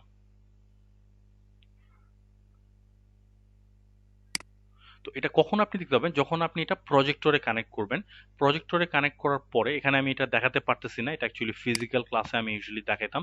ফিজিক্যাল ক্লাসে এটা দেখানোটা, কারণ ওখানে প্রজেক্টর থাকে তখন বুঝতে পারবেন। বাট যখন আপনি জাস্ট বলে দিচ্ছি জিনিসটা, যে যখন আপনি প্রজেক্টরে কানেক্ট করবেন আপনার কম্পিউটারটা বা আপনার ল্যাপটপটা, যেখান থেকে আপনি প্রেজেন্ট করতেছেন, ওখানে যাওয়ার পরে যখন আপনি এই ভিউ মোডে দিবেন, এই যেখানে স্টার্ট ফ্রম বিগিনিং, এই ভিউ মোডে যখন আপনি দিবেন, তখন এখানে পাশে একটা জায়গায় ওই লেখাটা আপনি দেখতে পাবেন। ওটা শুধুমাত্র আপনিই দেখতে পাবেন, বাট আপনার অডিয়েন্স দেখতে পাবেন না। সো এই একটা সুবিধা এখানে নোটস রাখার। তো কোন একটা বিষয় যেটা আপনি মাথায় রাখতে চাচ্ছেন, বাট আপনি বারবার ভুলে যাচ্ছেন বা আপনার মাথায় থাকতেছে না, বাট আপনার জন্য অডিয়েন্সকে বলাটা জরুরি, সেই জিনিসটা আপনি এখানে নোট রেখে দিতে পারেন। টেক হোম মেসেজ, তার মানে হচ্ছে আপনি অডিয়েন্সকে অ্যাকচুয়ালি কি শেখাতে চাচ্ছেন বা অডিয়েন্সের সাথে কোন ব্যাপারটা আপনি শেয়ার করতে চাচ্ছেন, সেটাই হচ্ছে টেক হোম মেসেজ। মানে অডিয়েন্স আলটিমেটলি আপনার এখান থেকে কি শিখে যাচ্ছে, কি নিয়ে যাচ্ছে, ওকে, সেটাই হচ্ছে টেক হোম মেসেজ। সো এই টেক হোম মেসেজটা আপনাকে অবশ্যই দিতে হবে। এটা আপনি দুইটা জায়গায় দিতে পারেন, এটাকে টেক অ্যাওয়েও বলা হয়। সো টেক অ্যাওয়ে, এটা আপনি সবসময় ৩টা থেকে ৫টা টেক অ্যাওয়ের মধ্যে রাখবেন। একটা প্রেজেন্টেশনে কয়টা কি পয়েন্ট অথবা কয়টা টেক অ্যাওয়ে থাকা উচিত, এটা যদি জিজ্ঞেস করেন, তাহলে মাই অ্যান্সার উড বি ৩টা থেকে ৫টা, মিনিমাম ৩টা, ম্যাক্সিমাম ৫টা। ওকে, যেমন আজকের প্রেজেন্টেশনের কথা ধরি, আজকে আমরা কি কি নিয়ে আলোচনা করতেছি, আমরা making a presentation, designing a presentation and delivering a presentation. So আমার কি পয়েন্ট হচ্ছে ৩টা। সো আমার প্রেজেন্টেশন শুরুতে আমি হয়তো বলে দিতে পারি যে, সো টুডেজ ফোকাস অথবা today's discussion will be revolved around making a presentation, designing a presentation and delivering a presentation. Okay, so এরকম আপনি আপনার যে আলোচ্য বিষয়, এটাকে ৩টা মূল বিষয়ে ভাগ করে নিতে পারেন বা ৫টা মূল বিষয়ে ভাগ করে নিতে পারেন। এটা আপনি হয়তো শুরুর প্রথম স্লাইডের পরে সেকেন্ড স্লাইডে আপনি দিয়ে দিতে পারেন, যাতে আপনার অডিয়েন্স বুঝতে পারে যে কি নিয়ে আলোচনা হবে, একটা মাইন্ডসেট তৈরি হয় তখন। অথবা আপনি এটা শেষে দিতে পারেন অ্যাজ এ রিক্যাপ, রিভিশন হিসেবে, যে আচ্ছা ঠিক আছে আলোচনা শেষ, তো আজকে আমরা আলোচনা করলাম এই বিষয় নিয়ে। So basically, what we did was we discussed about how to make a presentation, how to design a presentation, and how to deliver a presentation. So এটা আপনি দিতে পারেন শেষের স্লাইডের আগে, একদম থ্যাংক ইউ এর আগেও দিতে পারেন। সো সেই ক্ষেত্রে এখানে এখন আপনারা যদি জিজ্ঞেস করেন যে কোন জায়গায় দিলে ভালো, শুরুতে দিলে ভালো নাকি শেষে দিলে ভালো, আই উড সে যে শেষে দিলে ভালো। শুরুতে আপনি জাস্ট মুখে বলে দিলেন, দেন শেষে আপনি আপনার স্লাইডে রেখে দিলেন। তাহলে যেটা হবে, পুরো আলোচনার পরে মোটামুটি একটা ভালো রিভিশন হয়ে যাবে, তখন আপনার অডিয়েন্সের মাথায় জিনিসটা গেঁথে যাবে যে হ্যাঁ আজকে এই জিনিস নিয়ে আলোচনা করা হয়েছে। কারণ এমন হতে পারে যে শুরুতে আলোচনা করে ফেলছেন, আলোচনা শেষ হতে হতে অডিয়েন্সের মাথায় হয়তো সবগুলা পয়েন্ট নাই। সো ওই কারণ পুরো প্রেজেন্টেশন তো আর কারো মাথায় থাকবে না, এই জন্য ওই ৩টা পয়েন্ট বা ৫টা পয়েন্ট, এটাই হচ্ছে টেক অ্যাওয়ে, ওইটাই শিক্ষণীয়। দেন হচ্ছে অ্যাড ইমেজেস। ভিজুয়াল ব্যাপার স্যাপার সবচেয়ে বেশি কাজ করে যখন আপনি একটা প্রেজেন্টেশন তৈরি করবেন। Always use a lot of images, প্রচুর ইমেজেস ইউজ করবেন। কারণ একটা প্রেজেন্টেশন আর কিছুই না, এটা একটা ভিজুয়াল মিডিয়া। অনেক সময় আমরা যেটা দেখা যায় যে অনেক প্রেজেন্টারদের দেখা যায় যে স্লাইড দেখে দেখে পড়তেছে, হ্যাঁ, সবকিছু স্লাইডে নিয়ে আসছে, তার এক্সপ্লেন করার কিছুই নাই, সে কিছুই বলতে পারতেছে না। সে কি করতেছে, সে জাস্ট একটু পরপর পিছনে তাকাচ্ছে আর স্লাইড দেখে দেখে, স্লাইডে যেটা পড়া আছে ওটাই দেখে দেখে পড়তেছে। সো ওইটা পড়া, খবর পড়ার স্টাইলে বা নিউজ পেপার পড়ার স্টাইলে এরকম প্রেজেন্টেশন দেওয়া, এরকম প্রেজেন্টেশন না দেওয়াই বেটার। ওইটা প্রেজেন্টেশন, এটাকে দ্যাটস নট এ প্রেজেন্টেশন। এটাকে কখনোই প্রেজেন্টেশনের মাপকাঠিতে মাপা যাবে না। ওকে, সো এই জন্য যেটা হচ্ছে, presentation is all about visuals and it's all about outlines. তার মানে আপনি যা নিয়ে আলোচনা করতে চাচ্ছেন সেটাকে অডিয়েন্স যাতে ভিজুয়ালাইজ করতে পারে, অডিয়েন্স যাতে চিন্তা করতে পারে যে অ্যাকচুয়ালি কি নিয়ে আলোচনাটা হচ্ছে বা এটার ফলাফলটা কি, অথবা একটা আউটলাইন যাতে আপনি ধরে রাখতে পারেন যে হ্যাঁ এটার পরে এটা আলোচনা করব, তারপরে এটা আলোচনা করব, তারপরে এটা আলোচনা করব। এই ধারাবাহিকতাটা বজায় রাখার জন্য আপনি কিছু ইমেজেস এবং কিছু টেক্সট ইউজ করতে পারেন। তো এই ক্ষেত্রে যেখানে যেখানে অনেক সময় কথা দিয়ে অনেক কিছু এক্সপ্লেন করাটা মুশকিল, সেসব জায়গায় অবশ্যই ইমেজেস ইউজ করবেন। It's highly recommended. এখন ইমেজেস কোথায় পাবেন? ইমেজেস, এটা আপনাদের অলরেডি হয়তো বলা হয়েছে যে আপনারা অ্যাজ এ গ্রাফিক ডিজাইনার আপনাদের চেষ্টা করতে হবে যে যতটুকু সম্ভব কপিরাইট ফ্রি ম্যাটেরিয়াল যাতে আপনারা ইউজ করতে পারেন, কোনো জায়গায় যেন কোনো কপিরাইটের ঝামেলায় না পড়তে হয়। প্রেজেন্টেশনও সেম। এখন দেশের মধ্যে, বাংলাদেশের মধ্যে কোনো প্রেজেন্টেশনে যেখান থেকে ইচ্ছা আপনি আপনি ইমেজ ইউজ করেন, কোনো সমস্যা নাই। বাট যে প্রেজেন্টেশনটা আপনি ফরেনারদেরকে দিবেন বা অন্য দেশে যাবে বা অন্য দেশের মানুষ দেখবে, সেই জায়গাতে কপিরাইট ম্যাটেরিয়াল ইউজ করা নিয়ে আপনাদেরকে একটু সতর্ক থাকতে হবে। এখন আপনারা গুগলে সার্চ করে তো নামায় নিতে পারবেনই, দ্যাটস ফাইন। পিক্সেল থেকে, এই সরি, আরো পিক্সকার্ট, আরো কি কি ওয়েবসাইট আছে আপনাদের হয়তো মনে হয় অলরেডি বলেছেন, ওসব জায়গা থেকে আপনি ইমেজ ডাউনলোড করতে পারেন। আরেকটা ওয়ে আছে যেটা থেকে আপনি পাওয়ার পয়েন্টের থেকে বের না হয়েই আপনি ইমেজ ডাউনলোড করে নিতে পারবেন। তার মানে আপনাকে পাওয়ার পয়েন্ট থেকে বের হতেই হবে না, আপনি পাওয়ার পয়েন্টের ভিতরে থেকে আপনি ইমেজ নিয়ে নিতে পারবেন। সেটা হচ্ছে পিক্সেলস। পিক্সেলস আপনি কোথায় পাবেন? আপনি যেটা করবেন, হোমে যাওয়ার পরে ইনসার্টে যাবেন। ইনসার্টে গেলে দেখেন এখানে অ্যাড ইনস একটা অপশন আছে, গেট অ্যাড ইনস। আরেকটা আছে মাই অ্যাড ইনস। মাই অ্যাড ইনস মানে যেগুলো আপনি অলরেডি ইনস্টল করছেন সেগুলো দেখাবে। আর অ্যাড ইনস পেতে হলে আপনি এখানে ক্লিক করবেন গেট অ্যাড ইনস। গেট অ্যাড ইনসে ক্লিক করলে এটা যেমন গুগল প্লে স্টোর আছে এরকমই এটা হচ্ছে মাইক্রোসফটের, এবং এটা স্পেসিফিক্যালি পাওয়ার পয়েন্টের নিজস্ব একটা প্লে স্টোর। লোড হতে একটু সময় লাগে, এখানে সার্চ করা যায়। সো এখানে সার্চ অপশনে গিয়ে আপনি ধরেন এখানে আপনি লিখলেন পিক্সেলস।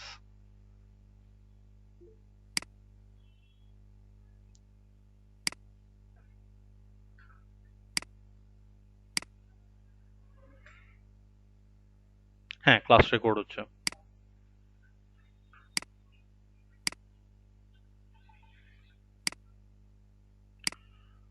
ওকে, সো দেখেন পিক্সেলস। সো পিক্সেল এটাকে অ্যাড করলে এটা অ্যাড হয়ে যাবে। আমি এখানে অ্যাড এখন করব না কারণ এটা অলরেডি আমার অ্যাড করা আছে। এখানে অ্যাডে ক্লিক করলেই এটা আপনার পাওয়ার পয়েন্টে অ্যাড হয়ে যাবে, আর কিছু করা লাগবে না। ইনস্টলেশনের কোনো ঝামেলা নেই, কোনো হাবিজাবি আর কোনো কাপচা নাই এখানে। সো এটা আমি ক্লোজ করে দিলাম। সো এখানে এই যে দেখেন, যখন আপনি পিক্সেলস ইনস্টল হয়ে যাবে তখন আপনার হোমে জিনিসটা অনেক সময় আপনি দেখতে পাবেন না। এখানে ইনসার্টে আসলে মাই অ্যাড ইনস অনেক সময় আসতেও পারে, নাও আসতে পারে। এখানে মাই অ্যাডিনসে এই যে এখানে দেখেন পিক্সেলস আছে, এখান থেকে আপনি বের করতে পারেন। বাট আরো সুবিধা, আপনার এখানে এত ভিতরে না গেলেও চলবে। এখানে দেখবেন যে ইনসার্টের এখানেই দেওয়া আছে, কারণ এখান থেকে ইনসার্ট করতে হবে আপনাকে। সো এখানে ওপেন পিক্সেলসে যদি আমি ক্লিক করি,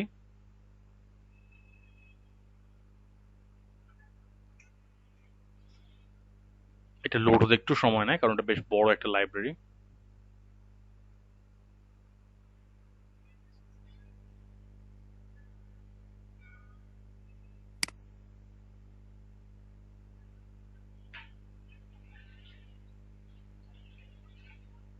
ওকে, সো দেখেন নেট একটু স্লো, এই জন্য একটু প্রথমে ডিস্টার্ব হয়েছে, দ্যাটস ফাইন। নেট স্পিড ঠিক থাকলে বা এই ভিডিও কল চালু না থাকলে তখন আরো তাড়াতাড়ি লোড হবে জিনিসটা।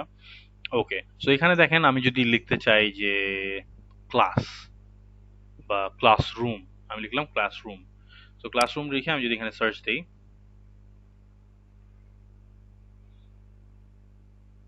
দেখেন এখানে বিভিন্ন ইমেজেস চলে আসছে এবং এগুলো যথেষ্ট হাই কোয়ালিটি ইমেজেস। এবং আরো একটা সুবিধাজনক ব্যাপার হচ্ছে, পিক্সেল ইউজ করার সবচেয়ে বড় সুবিধা হচ্ছে এগুলা পাওয়ার পয়েন্টে ইউজ করার জন্য অলরেডি অপটিমাইজড। দ্যাট মিনস পাওয়ার পয়েন্টের জন্য যে রেজলিউশন দরকার অল্প সাইজের মধ্যে, সেইটার জন্য এটা অলরেডি অপটিমাইজ। তো দেখেন এখানে যদি আমি এটা ক্লিক করি,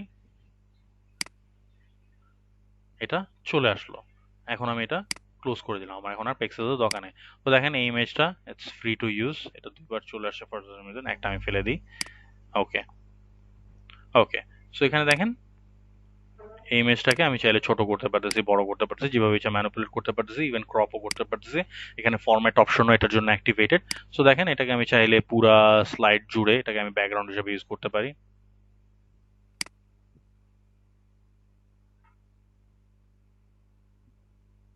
বাকি অংশটুকু আমি পরে ক্রপ করে দিতে পারি। আমি এখন যেটা করি, এটাকে আমি কন্ট্রোল সি, এটাকে আমি আমার যে খোলা প্রেজেন্টেশনটা ছিল বা যে ডেমো প্রেজেন্টেশন ছিল সেখানে আমি নিয়ে আসলাম। আর এখান থেকে আমি এটাকে সরাই ফেলি, এটাকে আমার এখানে দরকার নেই। তো এখানে এই প্রেজেন্টেশন আনার পরে আমি যেটা করি, এটাকে আমি একটু রিসাইজ করব।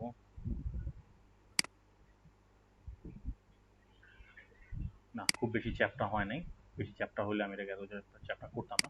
তো এখন দেখেন এটাকে আপনি ব্যাকগ্রাউন্ড হিসাবে কিভাবে ইউজ করতে পারেন। আপনি যেটা করতে পারেন, এটাকে চাইলে একটু ডার্ক করে নিতে পারেন। এখানে ফরম্যাটে গিয়ে এখানে কিছু কারেকশন অপশন আছে, দেখেন এখানে চাইলে আমি এটা কিন্তু ডার্ক করে নিতে পারতেছি, এখানে ব্রাইটনেস কমানো যাচ্ছে, ব্রাইটনেস বাড়ানো যাচ্ছে। হ্যাঁ, তো এখানে দেখেন আমি এখানে ব্রাইটনেস কমায় নিলাম, কিন্তু দেখেন এখানে ব্রাইটনেস কমানোর ফলে যেটা হয়েছে, কালারটা একটু খটমটে লাগতেছে বা চোখে লাগতেছে একটু বেশি। এটুকু ডার্কও যদি করি, এটা আবার যথেষ্ট ডার্ক না, আমি যেরকম ডার্ক চাচ্ছি ততটুকু ডার্ক না। এখানে যদি আমি ব্রাইটনেস 40% এরকম রাখি, সেটাও চলে। হ্যাঁ, এটা চলে মোটামুটি। ওকে, সো এখন আমি যদি এটার উপরে কোনো একটা টেক্সট দিই, যেমন ইনসার্ট টেক্সট, সো আমি টেক্সট বক্স ওপেন করলাম।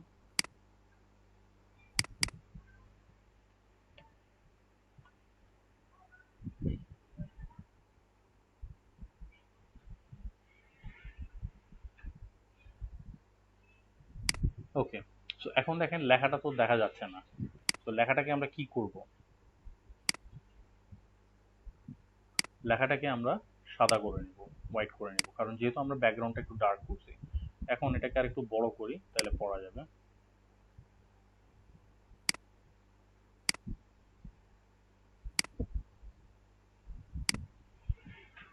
ওকে, সো এটাকে আমি আমার টাইটেল হিসাবে ইউজ করলাম। সো এখন দেখেন this is more visible. So এই ধরনের স্লাইডগুলো কিন্তু এখনকার ট্রেন্ড, যে যেখানে একটা ছবিকে ব্যাকগ্রাউন্ড হিসেবে ইউজ করা হয়েছে, একটা ছবিকে ব্যাকগ্রাউন্ড হিসেবে ইউজ করে এটার উপরে একটা টেক্সট দেওয়া। সো এই ধরনের স্লাইডগুলো এখন খুব বেশি চলে, এবং আপনারা যদি বিভিন্ন টেমপ্লেট নিয়ে নাড়াচড়া করেন, সেখানেও দেখতে পাবেন যে এই ধরনের প্রচুর ইমেজেস আছে যেটার উপরে টেক্সট বসানো হচ্ছে। সো এই ধরনের জিনিসগুলো it's more appealing, more visual. এবং এখানে ধরেন আপনি বিভিন্নভাবে কম্পোজিশন নিয়ে খেলতে পারেন, যেমন এখানে আমি এটা সুন্দর করে প্লেস করে রাখলাম। সো এখানে এটা একটা মেসেজ হিসেবে থাকলো। So this is one way you can use photos as backgrounds. So Pexels, এই ইনসার্টে গেলে এখানে যে পিক্সেল যে অ্যাড ইনটা আছে, এটা আপনারা ইটস টোটালি ফ্রি, আপনারা এটা ডাউনলোড করে নিতে পারেন। সো এটা আপনাদের মানে হাতের কাছে ইমেজ খুঁজে বের করার জন্য এটা খুবই একটা সহযোগিতা, মানে খুবই সাহায্যকারী একটা জিনিস। আর হ্যাঁ, অবশ্যই ইন্টারনেট কানেকশন থাকা লাগবে, ইন্টারনেট ছাড়া ওখান থেকে ওটা ইউজ করতে পারবেন না, কারণ ইমেজটা তো একটা অনলাইন লাইব্রেরি থেকে আসতে হবে। এবং আরেকটা জিনিস যেটা হচ্ছে যে পাওয়ার পয়েন্টের নিজস্ব একটা ইমেজ লাইব্রেরি আছে। হ্যাঁ, তো পাওয়ার পয়েন্টের নিজস্ব ইমেজ লাইব্রেরি আপনি কোথা থেকে পাবেন? সেটা হচ্ছে আপনি এখানে ইনসার্টে যাবেন, ইনসার্টে গেলে এখানে দেখেন ফটো অ্যালবাম না, ইনসার্টে গেলে আপনাকে দেখতে হবে পিকচার্সে এখানে দেখেন অনলাইন পিকচার্স। সো এই অনলাইন পিকচার্সে যখন আপনি ক্লিক করবেন, এখানে দেখেন বিং সার্চ অপশন আসবে, এখান থেকেও আপনি সার্চ করে ইমেজ বের করতে পারেন। যেমন রক্স, আমি পাথরের ছবি চাচ্ছি। এবং হ্যাঁ, অবশ্যই যখন আপনি সার্চ করবেন, এখানে এই বক্সটা ক্রিয়েটিভ কমন্স অনলি, এই বক্সটা অবশ্যই টিক করে দিবেন। ক্রিয়েটিভ কমন্স মানে হচ্ছে এই ছবিগুলো যারা আপলোড করছে তারা ফ্রিতে ইউজ করার জন্য এটা আপলোড করছে। এটা টিক যদি না করেন তাহলে কিন্তু অনেক কপিরাইট ম্যাটেরিয়ালও চলে আসতে পারে। সো এখানে এইভাবে যে ইমেজগুলো আপনি পাবেন সেগুলো আপনি অবশ্যই ফ্রিতে ইউজ করতে পারবেন, কোনো সমস্যা নাই। সো দেখেন পাওয়ার পয়েন্ট নিজস্ব এটা আছে, বাট পিক্সেল ইউজ করার সুবিধা হচ্ছে পাওয়ার পয়েন্টের কালেকশন কম, এভাবে সার্চ করে আপনি খুব বেশি একটা পাবেন না, খুঁজে বেশি একটা ইমেজ পাবেন না। পিক্সেলস এর লাইব্রেরি অনেক বেটার, এবং ওদের ইমেজ কোয়ালিটিও আর অনেক বেটার, আমি পার্সোনাল এক্সপিরিয়েন্স যেটা দেখছি। So you can use Pexels as well, but দুইটাই রাখলেন, এটা তো দুটো তো আছে, একটা তো আছেই সঙ্গে। Okay, then sparingly use animations and media. Media মানে হচ্ছে ভিডিও ফাইলস, এবং অ্যানিমেশন মানে হচ্ছে অ্যানিমেট করা। তো অ্যানিমেশন কিভাবে করে? অ্যানিমেশন এখানে অ্যানিমেশন পেনে গিয়ে করে। এটা নিয়ে আমরা এত বেশি যাব না, কারণ this is not a skill class. Animation এগুলো নিয়ে আপনারা যেমন এখানে যদি আমি এইটাকে অ্যানিমেট করতে চাই, এটাকে যদি আমি অ্যানিমেট করতে চাই, এখান থেকে জাস্ট একটা অ্যানিমেশনে ক্লিক করে দিলে এটাও হয়ে আসবে। যেমন এই যে এখানে উড়ে আসলো, এখানে যে ফ্লোটিং এভাবে আসলো, এটা আসলে এটা এভাবে আসবে, ওয়াইপ হলে এটা এভাবে আসবে, অ্যাপিয়ার হলে জাস্ট থাক করে এভাবে আসবে। হ্যাঁ, এখান থেকে আপনি বিভিন্ন রকম অ্যানিমেশন, এখানে যদি আমি ফ্ল্যাশ দেই, এখানে একটা বোল্ড ফ্ল্যাশ, এখানে ফ্ল্যাশ করবে। সো এখানে কতটুকু সময় ধরে অ্যানিমেশনটা হবে, ফর এক্সাম্পল এখানে আমি এটা দিলাম এরকম ফ্লাইন। হ্যাঁ, ফ্লাইন, তো আমি চাচ্ছি এটা খুব আস্তে আস্তে আসবে, তো আমি এখানে যেটা করবো, এখানে দেখেন উপরে ডিউরেশন আছে এই জায়গাটাতে। সো এখানে ডিউরেশন ধরেন আমি 3 সেকেন্ড করে দিলাম। হ্যাঁ, 3 সেকেন্ড, তো এটা খুব স্লোলি আসবে। তো আমি যদি এখন প্রিভিউতে ক্লিক করি, এই যে খুব আস্তে আস্তে আসবে। ওকে, সো এভাবে জিনিসটা করা যায়, বাট আমি এখন এখানে অ্যানিমেশন অ্যাড করবো না।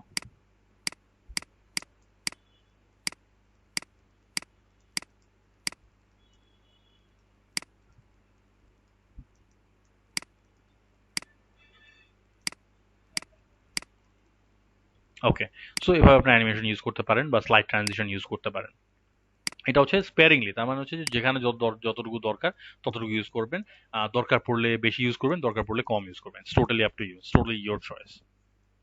বাট হ্যাঁ, আমার কথা হচ্ছে যে খুব বেশি অ্যানিমেশন দেওয়াটা এটা আবার ঠিক হবে না, কারণ হচ্ছে যে আপনার প্রেজেন্টেশনে যদি একটু পরপর অ্যানিমেশন আসতে থাকে, দ্যাট বিকামস ভেরি ওভারওয়েলমিং, এটা অডিয়েন্সের জন্য খুবই কনফিউজিং হয়ে যায় অনেক সময়। হ্যাঁ, অডিয়েন্স ব্যাপারটা অনেক সময় ইজিলি নিতে পারে না। আর প্রফেশনাল অ্যাটমসফিয়ারে, দ্যাট মিনস এটা যদি আপনার অফিসিয়াল কোনো প্রেজেন্টেশন হয়, ওখানে অত বেশি অ্যানিমেশন ইউজ না করাটাই better, that's not a standard practice. আচ্ছা, প্রেজেন্টেশনটা জাস্ট সুন্দর বানানোর জন্য তৈরি করবেন না, আপনার অডিয়েন্সকে মাথায় রেখেই তৈরি করতে হবে, যেটা আমরা এতক্ষণ ধরে বলতেছিলাম যে আপনাকে বুঝতে হবে যে কাদের সামনে আপনি প্রেজেন্ট করতে যাচ্ছেন। তো আপনার কন্টেন্টটা ওই অনুযায়ী আপনাকে ডিজাইন করতে হবে। ফর এক্সাম্পল, আপনার অডিয়েন্স একদম লেম্যান, যাদের এই বিষয় সম্পর্কে কোনো আইডিয়াই নেই যে ব্যাপারে আপনি প্রেজেন্টেশনটা দিবেন। তো সেই ক্ষেত্রে খুব ক্রিটিক্যাল জিনিস, খুব হাই কোয়ালিটি প্রেজেন্টেশন বানায় কিন্তু লাভ নাই, তাদের সাথে আপনি কিন্তু কমিউনিকেট করতে পারবেন না। কারণ প্রেজেন্টেশন কি, এটা presentation is nothing but a tool of communication. এটা আপনার একটা কমিউনিকেট করার একটা টুল মাত্র। ওকে, সো এখানে আপনি যদি ধরেন ক্লাস টু এর বাচ্চার জন্য আপনি যদি খুব হাই কোয়ালিটি হাই লেভেলের প্রেজেন্টেশন দিয়ে দেন, তাহলে তো এটা চলবে না। তাদের জন্য তাদের লেভেল, ওখানে কার্টুন টার্টুন দিয়ে, একটু কালারফুল বিভিন্ন এলিমেন্টস দিয়ে, খুব বড় বড় ফন্ট দিয়ে ওরকম লেভেলে তৈরি করতে হবে। আবার যখন সফিস্টিকেটেড একটা মহলে আপনি যখন প্রেজেন্টেশনটা দিবেন, দ্যাট মিনস একটা অফিসিয়াল মহলে যখন দিবেন, তখন আবার কিন্তু ওরকম ওই কালারফুল এত বড় বড় ফন্ট, অত অ্যানিমেশনস ওগুলো চলবে না। তখন আপনাকে এরকম একটু স্ট্যান্ডার্ড, একটু কম অ্যানিমেশন আলা, একটু একটু মিডিয়াম সাইজের ফন্ট আলা, একটু প্লিজিং কালার, একটু স্ট্যান্ডার্ড কম অ্যানিমেশন, এরকম কিছু জিনিস আপনাকে ইনকর্পোরেট করতে হবে। সো আপনাকে মাথায় রাখতে হবে যে আপনার আপনার অডিয়েন্স কি জানে, আপনার অডিয়েন্সের ইন্টেলেক্ট লেভেলটা কিরকম, সেই অনুযায়ী আপনাকে কন্টেন্টটা তৈরি করতে হবে। 2 নম্বর হচ্ছে আপনি অডিয়েন্সকে কি জানাতে চান, what do I need to tell them, তাদেরকে আমি কি শেখাতে চাচ্ছি বা তাদেরকে কতটুকু জানাতে চাচ্ছি, সেটাকে আপনাকে মাথায় রাখতে হবে। দেন হচ্ছে হোয়াট ডু দে এক্সপেক্ট, তারা আপনার কাছ থেকে কি এক্সপেক্ট করে। ওকে, এটাও আপনাকে মাথায় রাখতে হবে। দেন হচ্ছে what will be interesting to them, কোন জিনিসটা আপনার অডিয়েন্সের কাছে ইন্টারেস্টিং মনে হইতে পারে। ধরুন আপনার কাছে ইন্টারেস্টিং মনে হতে পারে, ডাজ নট নেসেসারিলি মিন যে আপনার অডিয়েন্সের কাছেও জিনিসটা ইন্টারেস্টিং মনে হতে পারে। এই জন্য অডিয়েন্সকে মাথায় রেখে আপনাকে জিনিসটা বুঝতে হবে। Audience, you have to put yourself into your audience's shoes.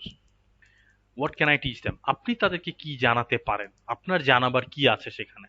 এখন ধরেন যেই জিনিসটা তারা অলরেডি জানে, সেই জিনিসটা নিয়ে তো আলোচনা করার কোনো মানে হয় না। যেটা তারা জানে না সেটাই আপনাদের বরং আলোচনা করা উচিত।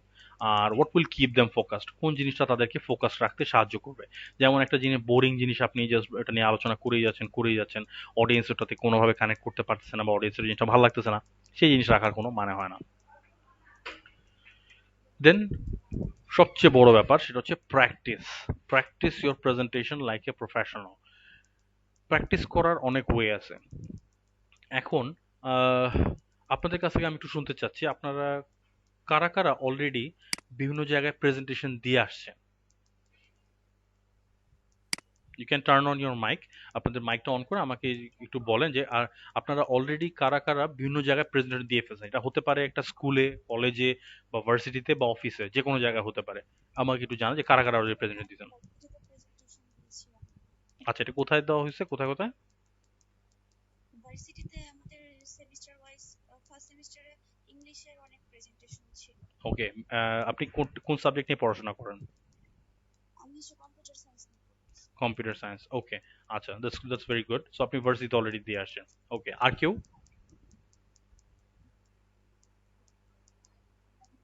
ভাইয়া আমিও ভার্সিটিতে অনেকগুলো প্রেজেন্টেশন দিয়েছি। আচ্ছা, আচ্ছা, দ্যাটস অলসো ভেরি গুড। আমরা ইউজুয়ালি ভার্সিটিতেই প্রেজেন্টেশন দিয়ে থাকি, তাই না? আচ্ছা, ভার্সিটির বাইরে কি কেউ প্রেজেন্টেশন দিয়েছেন নাকি? দ্যাট মিনস কোনো অফিসে বা অন্য কোনো ফর্মাল জায়গায়?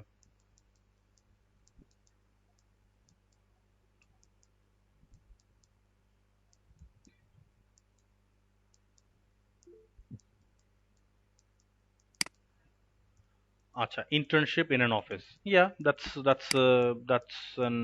a legit one. এটা ফর্মাল ইয়েতেই পড়ে, ফর্মাল সেক্টরের মধ্যেই পড়ে, দ্যাটস ফাইন। ওকে, সো এখন আহ, আমাকে একটু বলেন যে প্রথম প্রেজেন্টেশনটা কিরকম লাগছে, প্রথম প্রেজেন্টেশনটা দিতে কিরকম লাগছে, এবং প্রথম প্রেজেন্টেশনটা দেওয়ার সময় আপনারা কিভাবে প্রিপারেশনটা নিয়েছিলেন, আমাকে একটু প্রিপারেশন প্রসেসটা একটু বলেন, যারা যারা দিছেন আর কি প্রেজেন্টেশন।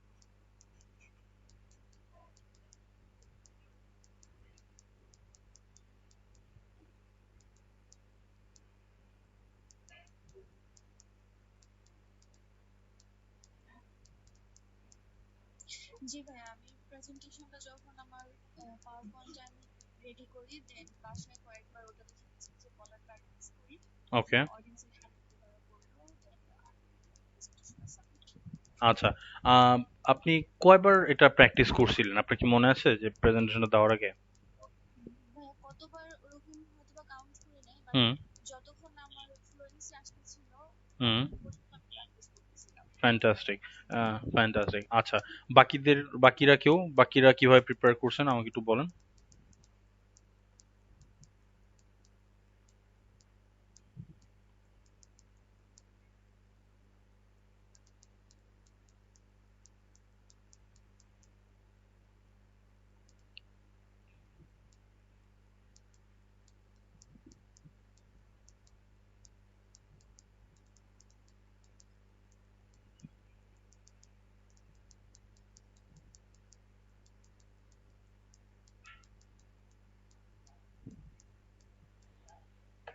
ওকে, আচ্ছা ঠিক আছে। আম,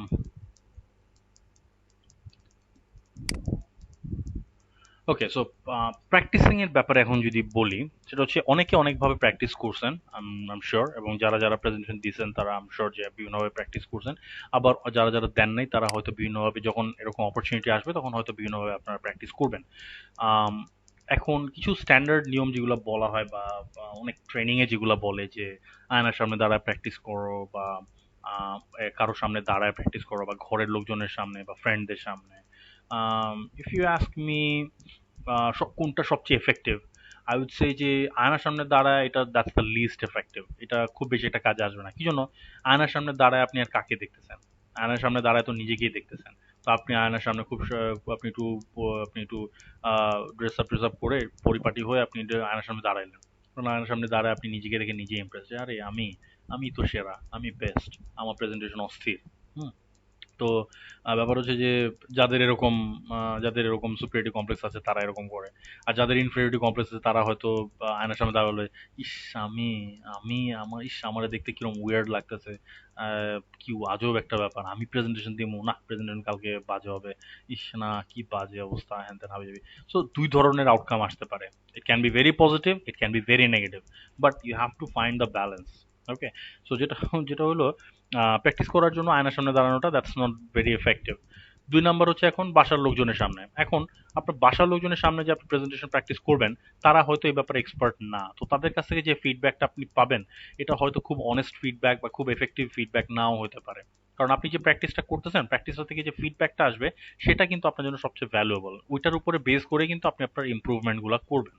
ওকে, সো ঘরের মানুষের সামনে, বাসার লোকজনের সামনে, ভাই বোনের সামনে, কাজিনের সামনে, এটা that is not very effective as well.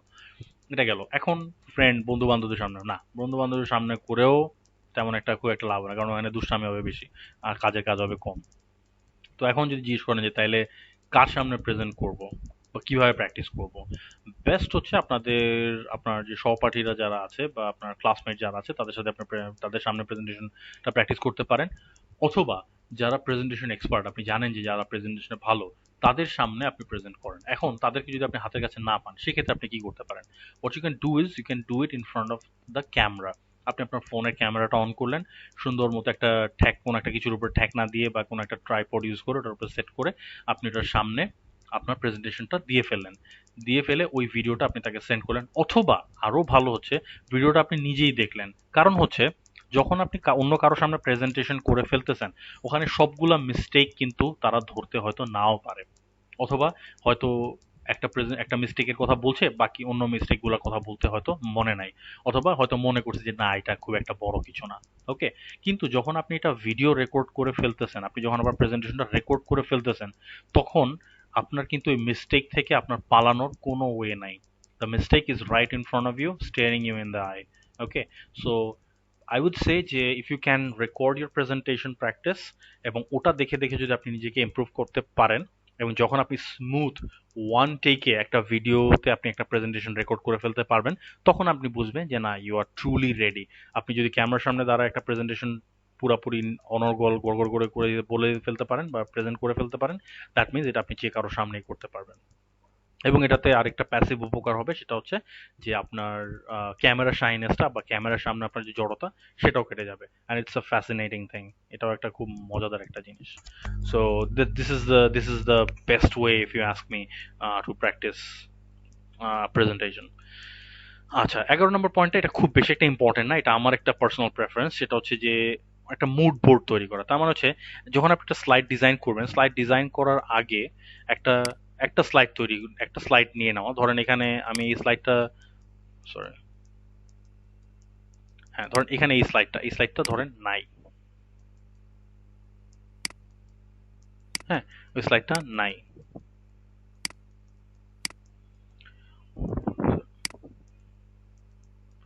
ওকে, তো এই স্লাইডটা একদম ব্ল্যাঙ্ক। তো এখানে আমি যেটা করব, আমি এই স্লাইডে বা এই প্রেজেন্টেশনে কি কি কালার ইউজ করব, কি কি এলিমেন্ট ইউজ করব, সবকিছু এনে এনে এখানে আমি সাজায় নিব আগে প্রেজেন্টেশনটা তৈরি করার আগে। এরপরে জাস্ট আমি জায়গা মতো কপি পেস্ট করে বসায় দিব। ওকে, সো ওরকমই এখানে দেখেন যে বিভিন্ন মুড বোর্ড দরকার। এটা একটা স্লাইড, এই স্লাইডে দেখেন আমি এখানে আগেই লিখে রাখছি যে এই ফন্টটা, ইম্প্যাক্ট ফন্টটা আমি ইউজ করব, জর্জিয়া ফন্ট ইউজ করব, এই কয়টা কালার আমি প্রেজেন্টেশনে ইউজ করব, এই ধরনের ফন্ট ইউজ করব, আর এই পিএনজি আইকনগুলো আমি ইউজ করব। সো এরকম একটা মুড বোর্ড আপনি তৈরি করে নিতে পারেন, সিওর প্রেফারেন্স। আমি গুছায় কাজ করতে পছন্দ করি, তো দ্যাটস ওয়াই এই জন্য আমি মুড বোর্ড তৈরি করে নেই। এটা আপনার ইচ্ছা, আপনি এটা না করলেও পারেন, এটা খুব ম্যান্ডেটরি কোনো ব্যাপার না। আর last but not the least হচ্ছে আপনার rule of thirds. Rule of thirds, এটা কম্পোজিশন নিয়ে আমরা শুরুতে কথা বলছিলাম, এটা কম্পোজিশনেরই আরেকটা ইম্পর্টেন্ট একটা ব্যাপার। সো রুল অফ থার্ডস হচ্ছে আপনি যখন একটা, যেমন আমি এখানে একটা স্লাইড ওপেন করি,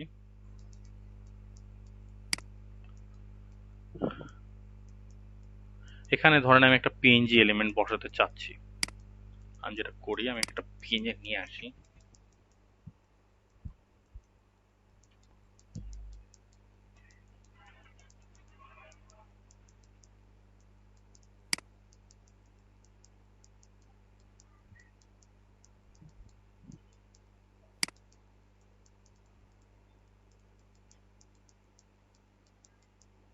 ওকে, এটা পিএনজি, কারণ দেখেন এখানে কিন্তু কোনো চেকার বোর্ড দেখা যাচ্ছিল না, বাট আমি এটা ক্লিক করার পর এটা যখন ওপেন হয়েছে তখন চেকার বোর্ড দেখা যাচ্ছে, মানে এটা অ্যাকচুয়ালি পিএনজি।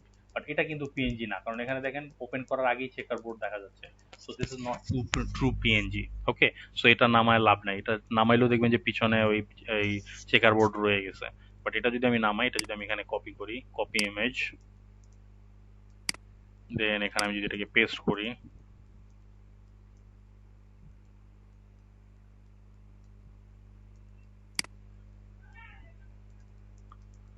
এই চলে আসলো। সো এটা দেখেন, এটা কিন্তু একটা পিএনজি।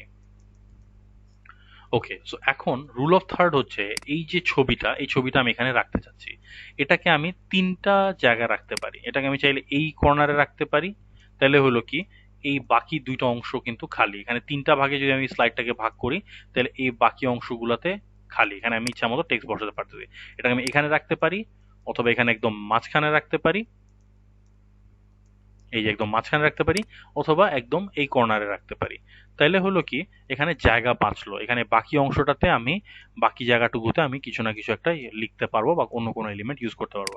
বাট এটা যদি আমি এরকম ভাবে রাখি, এটাকে আমি বড় করে যদি এরকম ভাবে রেখে দিলাম, তাহলে কি আমি এখানেও কিছু বসাতে পারতেছি না ঠিক মতো, এখানেও ঠিক মতো কিছু বসাতে পারতেছি না। সো এই জন্যই এটা কম্পোজিশনের খুব বড় একটা বিষয়, যে আপনি কতটুকু সাইজে রাখবেন এবং কোন জায়গাটায় রাখবেন। এটা আমি এখানে আপাতত মাঝখানেই রাখলাম।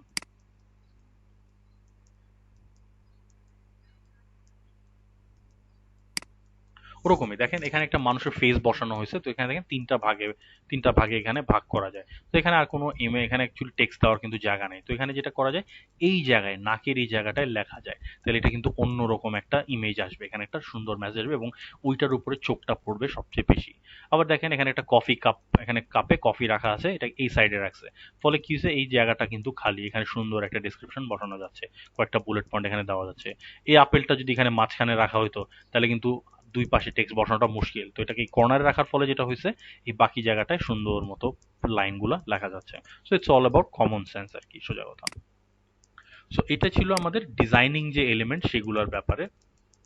আহ, তো এখন আমরা যেটা করব, এখন অলরেডি 12টা বাজে, আমরা এখন একটা ছোট্ট ব্রেক নিব 20 মিনিটের। So what you can do is, আচ্ছা 12টা 1 বাজে, 12টা 21 পর্যন্ত। সো আমাদের ব্রেকটা হবে 12টা 21 পর্যন্ত। আপনারা এই মিটিং লিঙ্কটা এখানেই থাকবে, আপনারা চাইলে এখানে মিটিং লিঙ্কটা অন করে রাখতে পারেন, অথবা আপনারা এখান থেকে ডিসকানেক্ট করে পরে আবার কানেক্ট করতে পারেন। লিঙ্ক এখানেই থাকবে, আপনাদের ফেসবুক গ্রুপ থেকে আবার কানেক্ট হয়ে যেতে পারেন। ওকে, সো আপনারা you can go for a break now. শেয়ারটা স্টপ করি। You can go for a break now. See you at 12:21। 12টা 21-এ আমরা আবার স্টার্ট করে দিব। তখন আমরা যেটা করবো, এর পরের অংশটুকুতে আমরা আরো দুই একটা অ্যাড-ইন দেখবো। আর দুই একটা অ্যাড-ইনের পরে আমরা সোজা ওই ডেলিভারিটা কিভাবে আমরা স্মুথ করতে পারি, ডেলিভারিটা কিভাবে বেটার করতে পারি, সেই জিনিসটা নিয়ে আমরা আলোচনা করবো। ওকে, সো সি ইউ অ্যাট 12:21। এটা শুরু করে দিই, শুরু করে let me start that. Okay, for this part I'll have to turn the camera on. Okay, আচ্ছা এখন যেহেতু ডেলিভারির বিষয়, that's why I turned on the camera, কারণ এখানে কিছু জিনিস দেখানোর বিষয় আছে। ওকে, সো ফার্স্ট হচ্ছে এখানে আপনারা এখানে প্রেজেন্টেশনে পয়েন্টগুলো লেখা আছে, ওগুলোই আমি অ্যাকচুয়ালি বেসিক্যালি আলোচনা করব। But you need to see me as well, কারণ হচ্ছে যে প্রেজেন্টেশনের পুরো ব্যাপারটা হচ্ছে ভিজুয়াল ব্যাপারটা, এবং যেটা হচ্ছে যে the audience is gonna see you. Okay, so how you represent yourself and how you're talking to the audience, that's what actually makes a difference. So যেটা হচ্ছে ফার্স্ট আপনাকে যেটা করতে হবে সেটা হচ্ছে যে আপনার প্রেজেন্টেশনটাকে এক সেন্টেন্সে জিনিসটা বর্ণনা করতে হবে, এক সেন্টেন্সে। যেমন আজকের প্রেজেন্টেশনের ব্যাপারে আমরা কি বললাম, যে today what we are gonna do is we are gonna make a presentation, we're going to design a presentation, and we're going to deliver a presentation. So that's the one line statement. Okay, so এটা বলার মাত্রই আপনারা যেটা বুঝতে পারলেন সেটা হচ্ছে যে আজকে তাহলে যেটা হবে, আজকে শুধুমাত্র প্রেজেন্টেশন নিয়ে কথাবার্তা বলা হবে। তার মানে হচ্ছে আজকে প্রেজেন্টেশন বানানো থেকে শুরু করে একটা অডিয়েন্সের সামনে এটা ডেলিভার কিভাবে করব, এই পুরো জিনিসটা আজকে আলোচনা করা হবে। সো আপনার এটাকে প্রেজেন্টেশনের টাইটেলও বলা হয়। সো আপনি এই জিনিসটা যত সুন্দরভাবে করতে পারবেন বা যত এফিশিয়েন্টলি এই লাইনটা আপনি ডিসাইড করতে পারবেন, আপনার তত লাভ। ওকে, এতে যেটা হয় সেটা হচ্ছে যে আপনার অডিয়েন্সের একটা মাইন্ডসেট তৈরি হয়ে যায় যে আচ্ছা ওকে, নাও এই জিনিসটা নিয়ে আলোচনা হবে, so let's think about that, বা আমার মাথায় এখন ওই জিনিসগুলো নিয়ে আমি আলোচনাটা নিয়ে আসি, বা আমার মাথায় এখন ওই জিনিসটার ব্যাপারে আমি একটু চিন্তা ভাবনা শুরু করি। Simple as that. এই জিনিসটা, এই মাইন্ডসেটটা তৈরি করার জন্যই এই স্টেটমেন্টটা দেওয়া। ওকে, সো দেন আপনাকে যেটা করতে হবে সেটা হচ্ছে টেক ওয়ে পয়েন্টের কথা আমরা অলরেডি বলছি, যে মিনিমাম 3টা টেক ওয়ে পয়েন্ট দিতে হবে, মিনিমাম 5টা টেক ওয়ে পয়েন্ট দিতে হবে। এবং এই টেক ওয়ে পয়েন্টগুলো, দ্যাট মিনস যে পয়েন্টগুলো আপনার কাছে মেজর, বা মেজর যে ব্যাপারগুলো নিয়ে আপনি আলোচনা করবেন, সেই সেই ব্যাপারগুলা এটা আপনার একদম মোটামুটি মুখস্থ থাকতে হবে। এই জিনিসটা আপনি যদি দেখে দেখে পিছনে দেখে দেখে বলেন, যে ফর এক্সাম্পল পিছনে এখানে একটা প্রেজেন্টেশন আছে, এখন আমি একটু পরপর যদি এরকম ঘুরে ঘুরে বলি যে আচ্ছা ঠিক আছে, তাহলে আমার আলোচ্য বিষয় হচ্ছে, ও আচ্ছা প্রেজেন্টেশন বানানো, আচ্ছা আমার আলোচ্য বিষয় হচ্ছে, ও আচ্ছা প্রেজেন্টেশন ডিজাইন করা, আচ্ছা আমার আলোচ্য বিষয় আজকে, আচ্ছা ঠিক আছে, হ্যাঁ প্রেজেন্টেশন ডেলিভারি করা। So that means you don't know your content well, so এবং that shows যে you are not confident as well।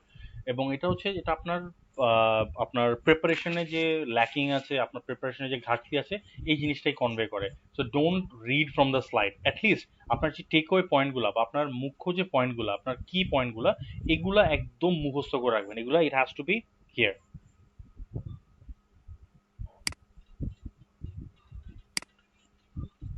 যতটুকু রিয়েল থাকা সম্ভব ততটুকু রিয়েল থাকার চেষ্টা করেন। তার মানে হচ্ছে আপনি জাস্ট ধরেন আমি এখানে একটা প্রেজেন্টেশন নিয়ে কথা বলতেছি, সো প্রেজেন্টেশন আমি এখানে আপনাকে সংজ্ঞা দিচ্ছি, ধরেন উইকিপিডিয়াতে যদি আমি প্রেজেন্টেশন লিখি, উইকিপিডিয়াতে আমি প্রেজেন্টেশন লিখলে আহ, এটার একটা ইয়ে আসবে, এটার একটা সংজ্ঞা আসবে। সংজ্ঞাটা আমি একটু খুঁজে বের করি, প্রেজেন্টেশন সংজ্ঞা আমার জানা নাই, I don't know what the presentation সংজ্ঞা কি। আচ্ছা ঠিক আছে, সো আমি এখন প্রেজেন্টেশন দিতে গিয়ে আমি বলতেছি a presentation is a speech or talk in which a new product, idea or piece of work is shown and explain to an audience. এখন আমি এইটা যে বলে গেলাম, এটার মানে তো আমি আপনাদেরকে এক্সপ্লেইন করলাম না। ওকে, সো এটা আমি এক্সপ্লেন না করে আমি কি করলাম, আমি কেতাবি ভাষায় কিছু জিনিস জাস্ট বলে দিলাম গড় গড় করে, যে আচ্ছা এটার মানে হচ্ছে এটা, এটার সংজ্ঞা হচ্ছে এটা। তো সংজ্ঞা দিয়ে তো আর আমরা সবকিছু বুঝতে পারি না, এবং ওখানে অনেক কিছু জার্গনস থাকে যে জিনিসগুলো অনেক সময় আমাদের বোঝা সম্ভব হয় না। ওকে, সো এখন যেটা হচ্ছে সো এটা আপনাকে নিজের ভাষায় এক্সপ্লেন করতে হবে। So in order to explain something আপনাকে আপনার নিজের ভাষায় এক্সপ্লেন করতে হবে। যেমন এখন আমি যদি একটু শুদ্ধ করে বলি যে হ্যাঁ, প্রেজেন্টেশন মানে হচ্ছে যে এটা একটা কঠিন সমীকরণ, এটা এই সমীকরণ মানে হচ্ছে এখানে আপনাকে দৃষ্টিনন্দন নজর কাড়া ডিজাইন এবং আপনাকে আপনার স্বতঃস্ফূর্ত প্রেজেন্টেশন, আপনার স্বতঃস্ফূর্ত বলার যে বাচনভঙ্গি, এটার মধ্যে আপনাকে একটা সমন্বয় এবং একটা বিন্যাস নিয়ে আসতে হবে। এইসব কথা যদি আমি আপনার বলি তাহলে তাহলে অনেক কিছু দেখা যাবে মাথার উপর দিয়ে যাচ্ছে, বা অ্যাটলিস্ট আমি যে জিনিসটা সিম্পলি বোঝানোর চেষ্টা করতেছি সেই জিনিসটা আপনি সিম্পলি বুঝতে পারলেন না। এই জিনিসটা আপনার কাছে অনেক আপনি চিন্তা করা লাগবে এবং অনেকখানি মাথা খাটাতে হবে। So as a good presenter আপনাকে যেটা করতে হবে সেটা হচ্ছে যে কোনো একটা জিনিস যতটুকু সিম্পল করে বোঝানো সম্ভব বা যতটুকু আপনি আপনার অডিয়েন্সের জন্য যত সিম্পলিফাই করে পারেন। এখন একটা জিনিস, আপনারা সবাই কম বেশি ইউটিউব দেখেন, প্রত্যেকেই ইউটিউবে কিছু না কিছু দেখতেছেন। এখন আপনারা ইউটিউবে প্রত্যেকে হয়তো কিছু না কিছু চ্যানেলে আপনাদের সাবস্ক্রাইব করা আছে, আপনাদের ফেভারিট ইউটিউবার অবশ্যই আছে। হয়তো অমুক ভাই অমুক আপুর চ্যানেল আপনার ভালো লাগে, অমুক ভাইয়ের চ্যানেল আপনার ভালো লাগে, হ্যাঁ, বা অমুক স্যারের চ্যানেল আপনার ভালো লাগে। কারণ প্রত্যেকেরই কোনো না কোনো একটা প্রেফারেন্স আছে। এখন আমাকে একটু বলেন যে কোন ধরনের কন্টেন্ট আপনারা ইউটিউবে সবচেয়ে বেশি দেখেন?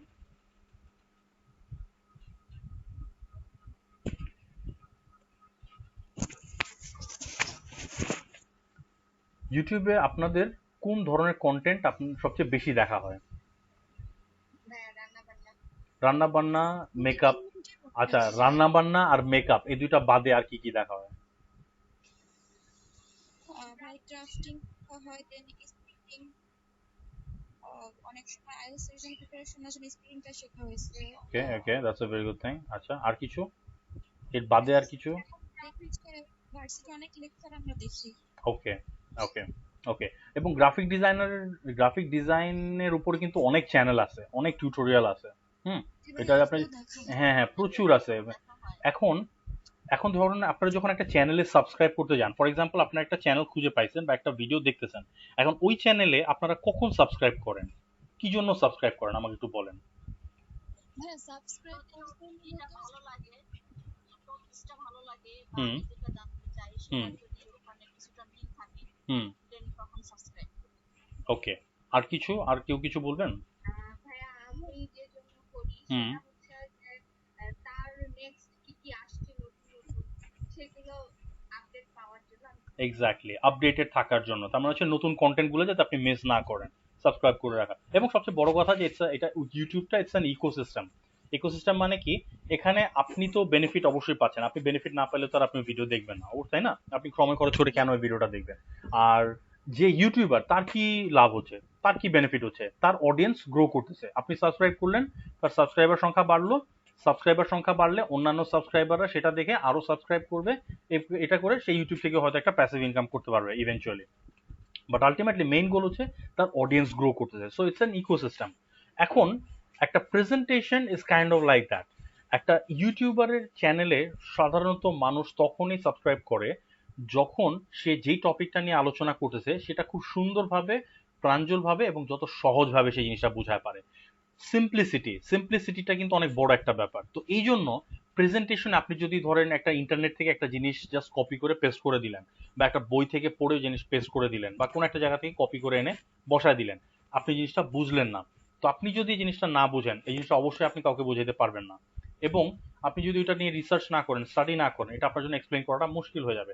তো এমন কিছু অবশ্যই প্রেজেন্টেশনে দিবেন না যেটা আপনি নিজে এক্সপ্লেন করতে পারবেন না। এবং সেই ক্ষেত্রে আই উড সে যে রিস্ক নেওয়ার কোনো প্রয়োজন নাই, এই জন্য কঠিন জিনিসের মধ্যে না যাওয়াটাই বেটার। যতটুকু জিনিসপত্র সিম্পল রাখা যায়, কিপ ইট সিম্পল, এবং এটাকে নিজের ভাষায় প্রাঞ্জলভাবে উপস্থাপন করেন। দ্যাটস দ্য কি, দ্যাটস দ্য কি বিহাইন্ড আ সাকসেসফুল প্রেজেন্টেশন। এবং ম্যাক্সিমাম জায়গায় লোকজনের প্রেজেন্টেশন দিতে গেলে সবচেয়ে বড় গর্বটা হয় এই জায়গায় যে তারা এমন এমন কমপ্লিকেটেড জিনিস জাস্ট কপি পেস্ট করে বসায় রাখে যেগুলো পরে আর এক্সপ্লেন করতে পারে না। এবং যখন এক্সপ্লেন করতে পারে না তখন অডিয়েন্স বুঝে যায় যে এই ব্যাটা তো কিছুই জানে না, এই ব্যাটা তো একদমই মানে জাস্ট শো অফ করার জন্য এসব কঠিন কঠিন জিনিস নিয়ে আসছে, এক্সপ্লেন করতে পারতেছে না। তো তখনই আপনি কিন্তু ধরা পড়ে যাবেন। So don't fall into that trap. Okay. আচ্ছা, এটা গেল। দেন আসতে হচ্ছে যে শেয়ার সামথিং পার্সোনাল, আপনার নিজের কোনো একটা স্টোরি শেয়ার করেন। এবং পিপল অলওয়েজ ওই, এবং একটা ইউটিউব চ্যানেলের বাইরে আরেকটা জিনিস আছে, সেটা হচ্ছে পডকাস্ট। পডকাস্টের ব্যাপারে হয়তো আপনারা হয়তো খুব বেশি মানুষ হয়তো পডকাস্ট শুনেন না, কারণ বাংলাদেশে এখনো পডকাস্ট কালচারটা আসে নাই। বাংলাদেশে পডকাস্ট কালচারটা আসতে আরো সময় লাগবে, বাট বিদেশে পডকাস্ট কালচারটা খুব ভালো চলতেছে। Podcast is like a radio YouTube. ওখানে লোকজনকে দেখা যায় না, কোনো ভিডিও দেখা যায় না, জাস্ট শোনা যায়, বাট ওখানে আপনার যখন ইচ্ছা তখন আপনি শুনতে পারছেন, kind of like YouTube. So পডকাস্টে ওই পডকাস্টগুলোই সাকসেসফুল হয় যেখানে তাদের লোকজন বা এক্সপার্টরা তাদের পার্সোনাল এক্সপিরিয়েন্স শেয়ার করে। এবং আপনি ধরেন আপনার কোনো একটা অ্যাডভার্টাইজমেন্ট দেখতেছেন বা কোনো একটা স্পিচ শুনতেছেন, ওই স্পিচটা আপনার শুনতে ভালো লাগবে যেখানে কেউ তার ব্যক্তিগত এক্সপিরিয়েন্সটা শেয়ার করতেছে। এই জিনিসগুলো কিন্তু আমরা খুবই এই জিনিসগুলো আমরা এনজয় করি। এবং ব্লগিং বা ভ্লগিং, আপনি ভিডিও রাইটিং, যে ব্লগিং, এই ব্লগিং এর কথাই বলেন বা ব্লগিং এর কথাই বলেন, ভিডিও লগের কথাই বলেন, ওইখানেও আমরা কি জন্য দেখি, আমরা আরেকজনের জীবনটা জানতে চাই, তার পার্সোনাল স্টোরিটা জানতে চাই। সো এরকমই আপনার অডিয়েন্সও যখন আপনার পার্সোনাল একটা স্টোরি বা আপনার পার্সোনাল এক্সপিরিয়েন্স শুনতে পাবে, তখন সেই প্রেজেন্টেশনটা তার কাছে এনগেজিং মনে হবে। তার মনে হবে যে না, আজকে কিছু একটা জিনিস শুনলাম, কিছু একটা জিনিস শিখলাম, বা একটা জিনিস জানতে পারলাম, একটা ইনফরমেশন পাইলাম। সো ধরেন আপনি প্রেজেন্টেশন দিচ্ছেন, যেমন আমি আজকে প্রেজেন্টেশন দিচ্ছি প্রেজেন্টেশনের উপরে। সো আমি একটা স্টোরি শেয়ার করতে পারি যে আমার প্রথম প্রেজেন্টেশন কোথায় ছিল, কবে ছিল এবং কিরকম ছিল।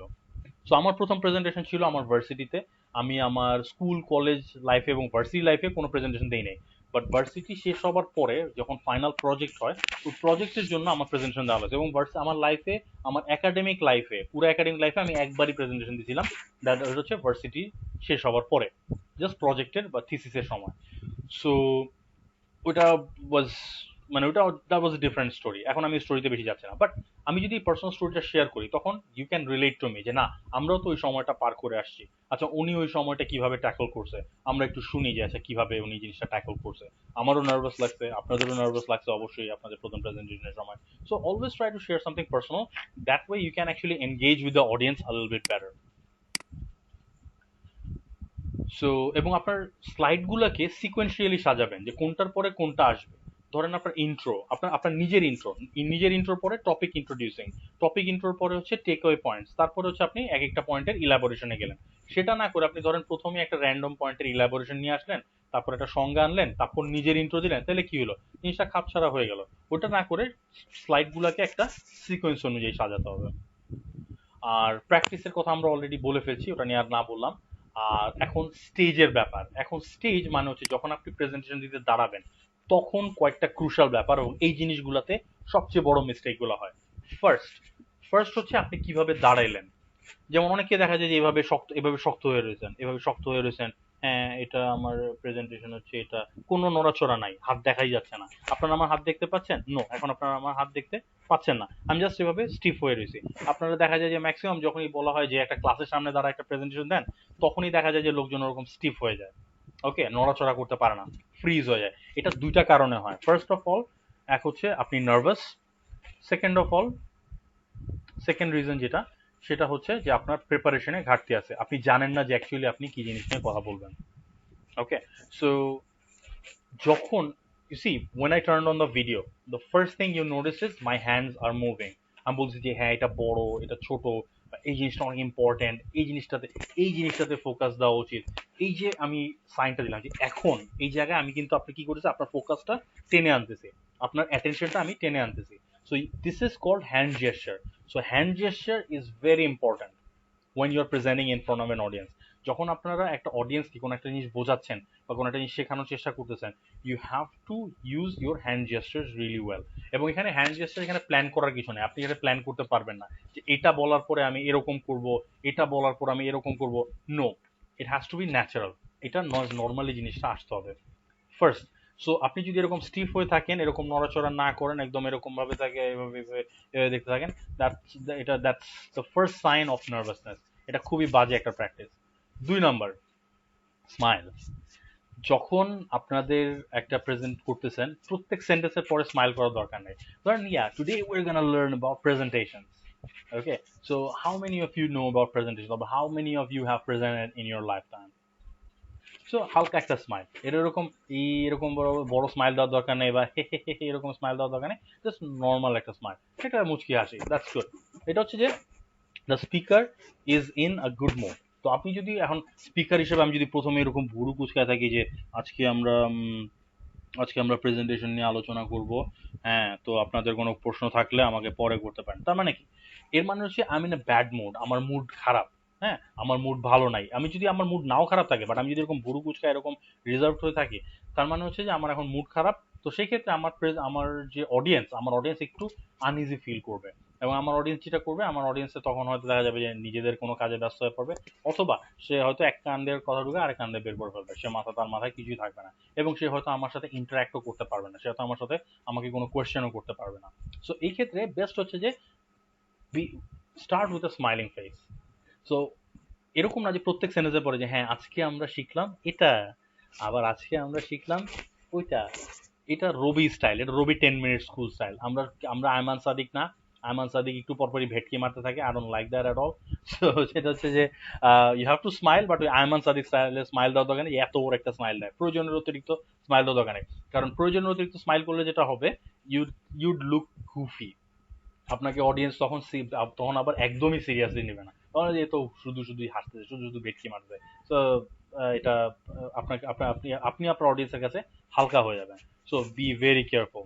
ওকে, সো যেটা হচ্ছে যে জাস্ট একটা সাটল একটা স্মাইল, একটা হালকা একটা স্মাইল। যেমন এখন আমি কিন্তু I am not even smiling, but I am putting on a happy face. So this is the happy face that you should be going for, যে ইউ শুড লুক হ্যাপি।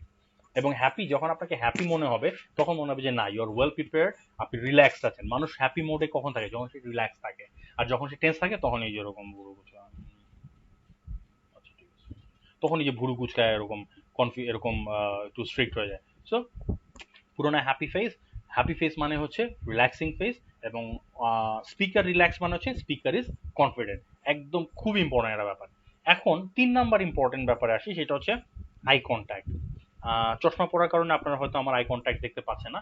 এখন eye contact 2 রকমের, একটা হচ্ছে natural এনভায়রনমেন্টে, যেটা হচ্ছে আপনি যখন physically present করতেছেন, যখন আপনার সামনে একটা অডিয়েন্স আছে, যখন আপনি আপনার অডিয়েন্সকে দেখতে পাচ্ছেন, এটা হচ্ছে একটা আই কন্ট্যাক্টের নিয়ম।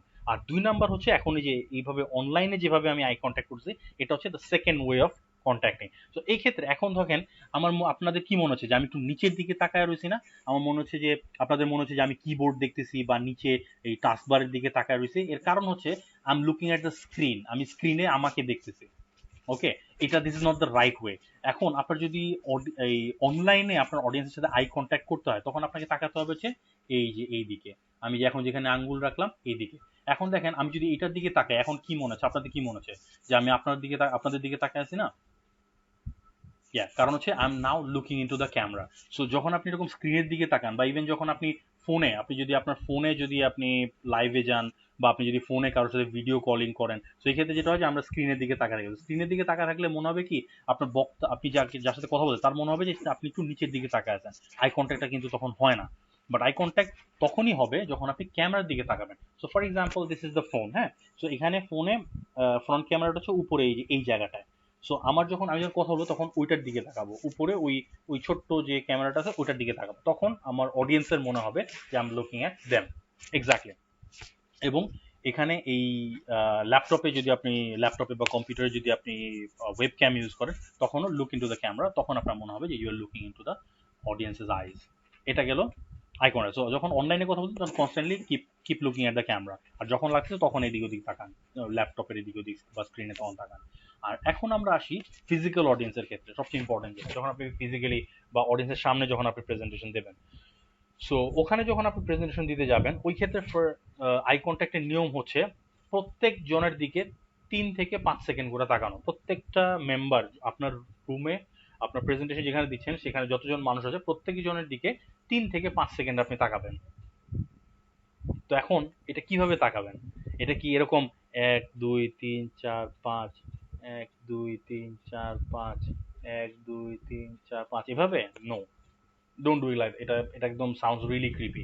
এখানে আপনি আই কন্ট্যাক্ট করবেন এরকম যে ইউল হ্যাভ টু ওয়াক, আপনাকে হাঁটতে হবে।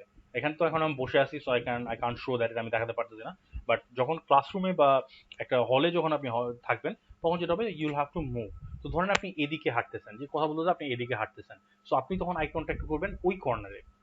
ওই কর্নারে কেন আই কন্ট্যাক্ট করবেন? যখন আপনি এদিকে মুভ করতেছেন, এই পাশের লোক, এই রো এর লোক বা এই কর্নারের লোক, সে মনে করবে যে আচ্ছা স্পিকার সরছে, আমি একটু মোবাইলটা চেক করি। বা আমার অ্যাটেনশনটা একটু অন্যদিকে দেই। তো এই কারণেই আপনি তাড়াতাড়ি করে যখন ওইদিকে এদিকে মুভ করে যখন ওইদিকে কর্নার কোনাকুনি যখন আই কন্ট্যাক্টটা করবেন, তখন ওই লোকটা দেখবে যে না, স্পিকার তো আমার দিকে তাকায় দিছে, তো আচ্ছা ঠিক আছে আমি একটু অ্যাটেনশন দেই, বা এখন আমি মোবাইলটা চেক না করি, বা এখন আমি ডিস্ট্রাক্টেড না হই। So it's a simple trick of keeping your audience's attention on you. Simple. আবার যখন আপনি এদিকে মুভ করবেন, এদিকে মুভ করলে আপনার আই কন্ট্যাক্ট যাবে ওদিকে, ওই কর্নারে। সো এভাবে কর্নার টু কর্নার ডায়াগোনালি যাবেন। সো এভাবে যেটা করতে হবে, এবং ওখানে ওই যে 1 2 3 4 5 গোনার দরকার নাই। ধরেন বেস্ট একদম এই সেকেন্ডের হিসাবটা এটা ঠিক রাখার উপায় হচ্ছে যে একজনের দিকে তাকায় একটা সেন্টেন্স বললেন, পরের সেন্টেন্সটা আরেকজনের দিকে তাকায় বললেন। এই প্র্যাকটিসটা আস্তে আস্তে চলে আসবে আপনাদের। যেমন আপনি বললেন যে হ্যাঁ আজকে আমরা আমি এদিকে ধরেন আপনারা আমার সামনে আছেন, তো আমি বললাম যে এদিকে তাকায় বললাম যে আচ্ছা আজকে আমরা প্রেজেন্টেশন নিয়ে কথা বলবো।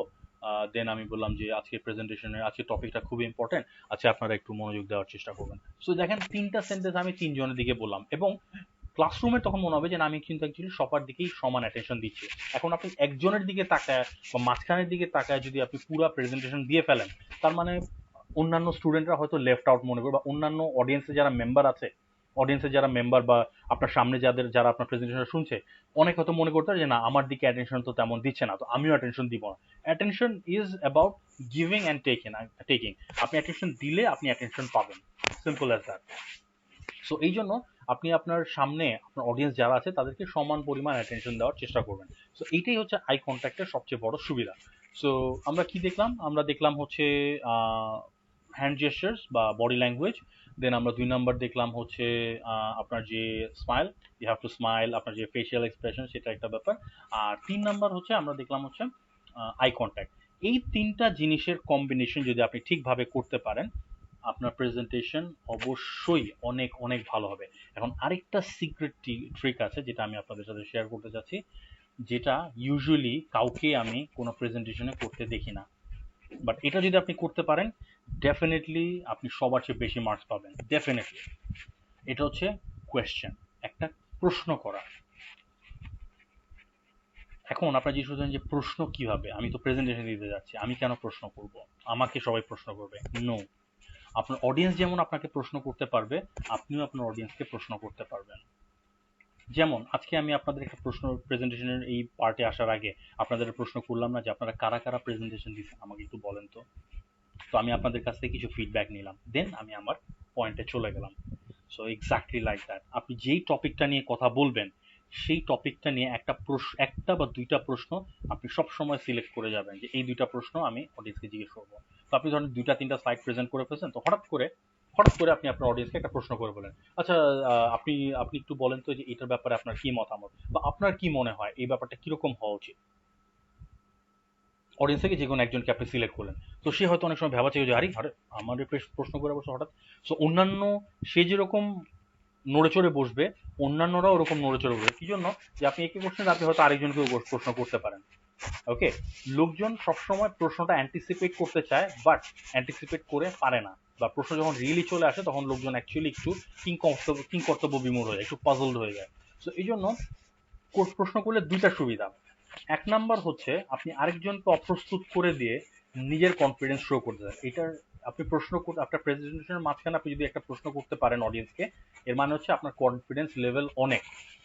আর 2 নাম্বার হচ্ছে আপনি অডিয়েন্সকে আবার একটু নাড়ায় চাড়ায় দিলেন, অডিয়েন্স একটু তাড়াতাড়ি একটু নড়ে চড়ে বসে, আচ্ছা না ঠিক আছে, আমরা এটা ঢিলামি করে শুনতেছি, বা আমরা এটা অ্যাটেনশন দিচ্ছি না, একটু অ্যাটেনশন দেওয়া দরকার। এটা কিন্তু অনেক লাভ।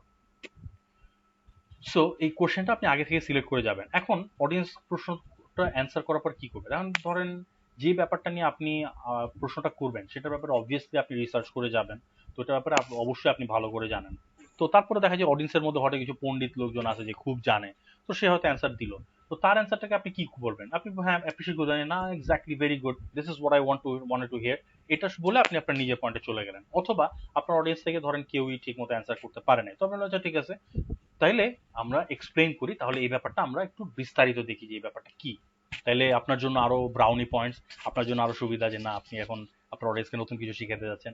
আর 3 নাম্বার সিচুয়েশন যেটা হতে পারে যে আপনার অডিয়েন্স হয়তো মোটামুটি হালকা পাতলা একটা অ্যান্সার দিছে, তো সেক্ষেত্রে হ্যাঁ ইয়া you are quite accurate there, but almost there, but let me explain a little bit more. তখন আপনি আবার আলোচনা করবেন। তো সেটাও আপনার জন্য বেশ ভালো একটা ব্যাপার যে আপনার অডিয়েন্সের হয়তো হালকা পাতলা বা ভাষা ভাষা একটা আইডিয়া আছে, আপনি জিনিসটা কনসেপ্টটা ক্লিয়ার করে দিচ্ছেন। তো যে দিকেই দেখেন, যে অ্যাঙ্গেল থেকেই দেখেন, প্রশ্ন করলে সব দিক দিয়ে আপনার লাভ, আপনার কোনো দিকে কোনো লস নাই।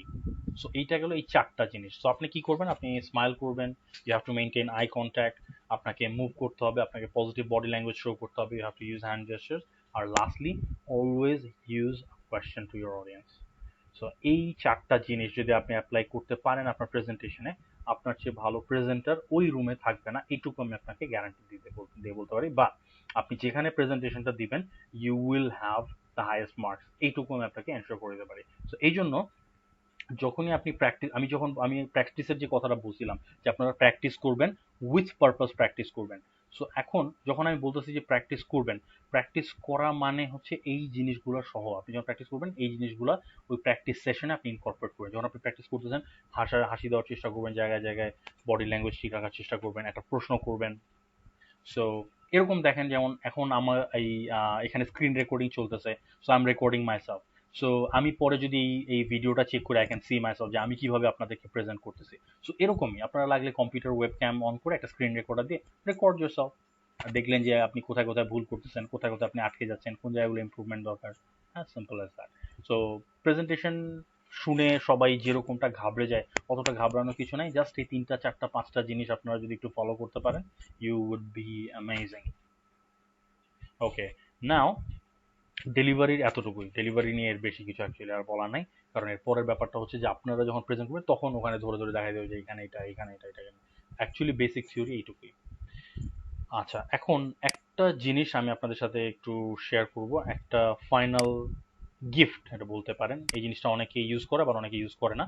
এই জিনিসটা আমি আপনাদেরকে একটু দিয়ে দিতে চাই। সেটা হচ্ছে আমরা, আচ্ছা স্ক্রিন শেয়ারটা অন করি তাহলে আপনারা দেখতে পাবেন। ভাইয়া, ভিডিও রেকর্ডিং এর জন্য কোন সফটওয়্যার ভালো? ডিপেন্ডস অন, আচ্ছা আপনি ভিডিও রেকর্ডিং বলতে কি আপনি স্ক্রিন রেকর্ডের কথা বলতেছেন নাকি ফোনে রেকর্ড করার কথা বলতেছেন? না, স্ক্রিনে। স্ক্রিনে, স্ক্রিনে আমি এখন যেটা ইউজ করতেছি সেটা হচ্ছে ফাস্ট স্টোন ক্যাপচার। আচ্ছা আমি আপনাদের দেখাচ্ছি, দাঁড়ান, just give me a second.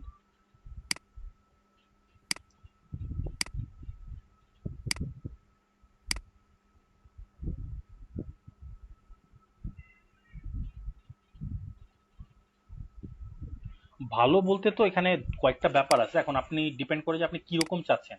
আপনি কি খুব হাই কোয়ালিটি রেকর্ড করতে চাচ্ছেন নাকি সাইজ কম বাস জাস্ট রেকর্ড করতে চাচ্ছেন? সেই ক্ষেত্রে এখন যদি আপনি চান যে না আপনার রেকর্ডিং গুলো সাইজে খুব বড় না হয় বাট কোয়ালিটি মোটামুটি ভালো আসে, সেক্ষেত্রে যে এইটা ইউজ করতে পারেন। এই যে এখানে আমি যেটা দেখাচ্ছি যে ফাস্ট স্টোন ক্যাপচার, এটা একটা ভালো সফটওয়্যার এবং আই থিঙ্ক এটা ফ্রি। আমার মনে হয় এটা ফ্রি। এটার ইনস্টলেশন ফাইলটা আমার কাছে নাই, এটা আমাকে অন্য আরেকজন দিছিল। আমি খুঁজে পেলে এটা আমি আপনাদের গ্রুপে শেয়ার করে দিব না, বা আপনারা একটু খুঁজে দেখতে পারেন যে ফাস্ট স্টোন ক্যাপচার, আমি এখানে লিখে দিচ্ছি আপনাদের, আপনারা একটু খুঁজে দেখেন যে আপনারা এটা খুঁজে পান কিনা। জি। এটা ভালো, এটার সুবিধা হচ্ছে কি, এটা কোয়ালিটিটা বেশ ভালোই থাকে। আহ, আর সাইজ খুব একটা বড় না। যেমন আহ, এখন আমি দেখতে পাচ্ছি যে আমি প্রায় আম, অনেকক্ষণ আমার ভিডিওটা হয়ে গেছে প্রায় 2 ঘন্টার মতো, মানে সব মানে অ্যাকচুয়াল ভিডিও আর কি, রেকর্ডিং ভিডিওটা হয়ে গেছে প্রায় 2 ঘন্টার মতো। সো এটার সাইজ হয়েছে মাত্র 550 মেগাবাইট। তো সেই ক্ষেত্রে আমি যদি অন্য সফটওয়্যার ইউজ করতাম, ওগুলো ইউজ করলে দেখা যেত এতক্ষণে 2 গিগা বা 2.5 গিগা হয়ে গেছে। That's too much. এত বড় বড় ফাইল আপনি প্রিজার্ভ করে রাখতে আপনার সমস্যা হয়ে যাবে পরে, এবং ইউজ করাও মুশকিল। So this is a good option. আর আরেকটা যেটা করতে পারেন সেটা হচ্ছে যে আহ, আপনাদের যদি আর যাদের উইন্ডোজ 10 আছে তাদের জন্য সবচেয়ে বড় সুবিধা সেটা হচ্ছে যে এখানে ইয়েতে যাবেন আপনারা, এই যে এখানে উইন্ডোজ বাটনে ক্লিক করবেন, এই যে এখানে কর্নারে যে উইন্ডোজ বাটনটা থাকে এখানে সার্চ অপশন আসবে, এখানে আপনারা লিখবেন গেম বার। ঠিক আছে, আমি কি লিখলাম, গেম বার। হ্যাঁ, গেম বার যদি লেখেন তাহলে দেখবেন যে এক্সবক্স গেম বার নামে একটা অপশন আসবে। এক্সবক্স গেম বারে যদি আমি ক্লিক করি,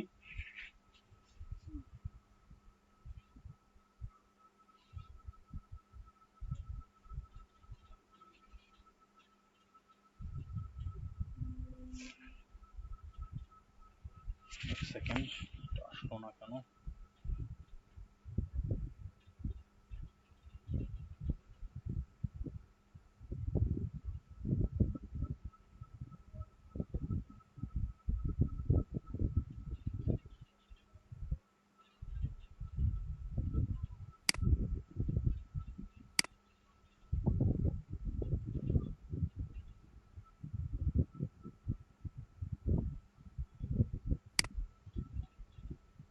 ওকে, এই যে চলে আসছে, ওটা তখনই চলে আসছিল, আমি খেয়াল করিনি।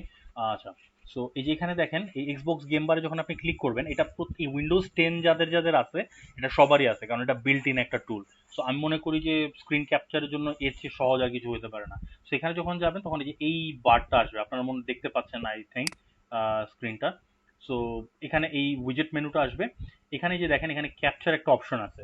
এই ক্যাপচার অপশনে গেলে এখানে আপনি দুইটা কাজ করতে পারবেন, আপনি এখানে স্ক্রিনশটও নিতে পারবেন, আবার আপনি ভিডিও ক্যাপচারও, আপনার পুরো স্ক্রিনও ক্যাপচার করতে পারবেন। দেখেন এখানে যে এই যে এখানে এটা হচ্ছে এই স্ক্রিনশট নেয়। আর এই যে এখানে যে রেকর্ডিং অপশনটা আছে, এই যে স্টার্ট রেকর্ডিং, এখানে যদি আপনি ক্লিক করেন তাহলে এটা পুরো আপনার যে স্ক্রিনে যা কিছু হবে সব কিছু রেকর্ড করা শুরু করবে। এবং আপনি যদি এখানে মাইক অন করে দেন তাহলে আপনি এখানে আপনার ভয়েসও রেকর্ড করতে পারবেন অ্যাট দ্য সেম টাইম। জি ওকে, ভাইয়া, এটা আমার তো উইন্ডোজ 10। হ্যাঁ বুঝি নাই। উইন্ডোজ আচ্ছা, 10। আমার তো উইন্ডোজ তাহলে 10। আপনি আপনার আপনার কম্পিউটারে জাস্ট যে এখানে ওই উইন্ডোজ সার্চ বারে ওখানে গিয়ে এক্সবক্স গেম বার লিখে সার্চ দিলে আই থিঙ্ক এটা চলে আসবে। এটা প্রত্যেকটা উইন্ডোজ 10 এ দেওয়া আছে, এটা বিল্ট ইন। ওকে ভাইয়া। ওকে, আমি এটা একটু হ্যাঁ, আচ্ছা। সো এটা যেহেতু বিল্ট ইন আছে, তো আপনার এখানে আর কি ঝামেলা কম, তো আপনাকে এখানে আর কি কোনো সফটওয়্যার ইনস্টল করা লাগতেছে না। হ্যাঁ, ফাইল সাইজটা একটু বড় হবে, আপনি আপনার কাজ সেরে ওটা ফাইলটা ডিলিট করে দিবেন বা ড্রাইভে আপলোড করে রাখলেন, এটা আপনি যেভাবে ম্যানেজ করে পারেন। তো এই দুইটা সলিউশন আই থিঙ্ক আমার সবচেয়ে বেটার।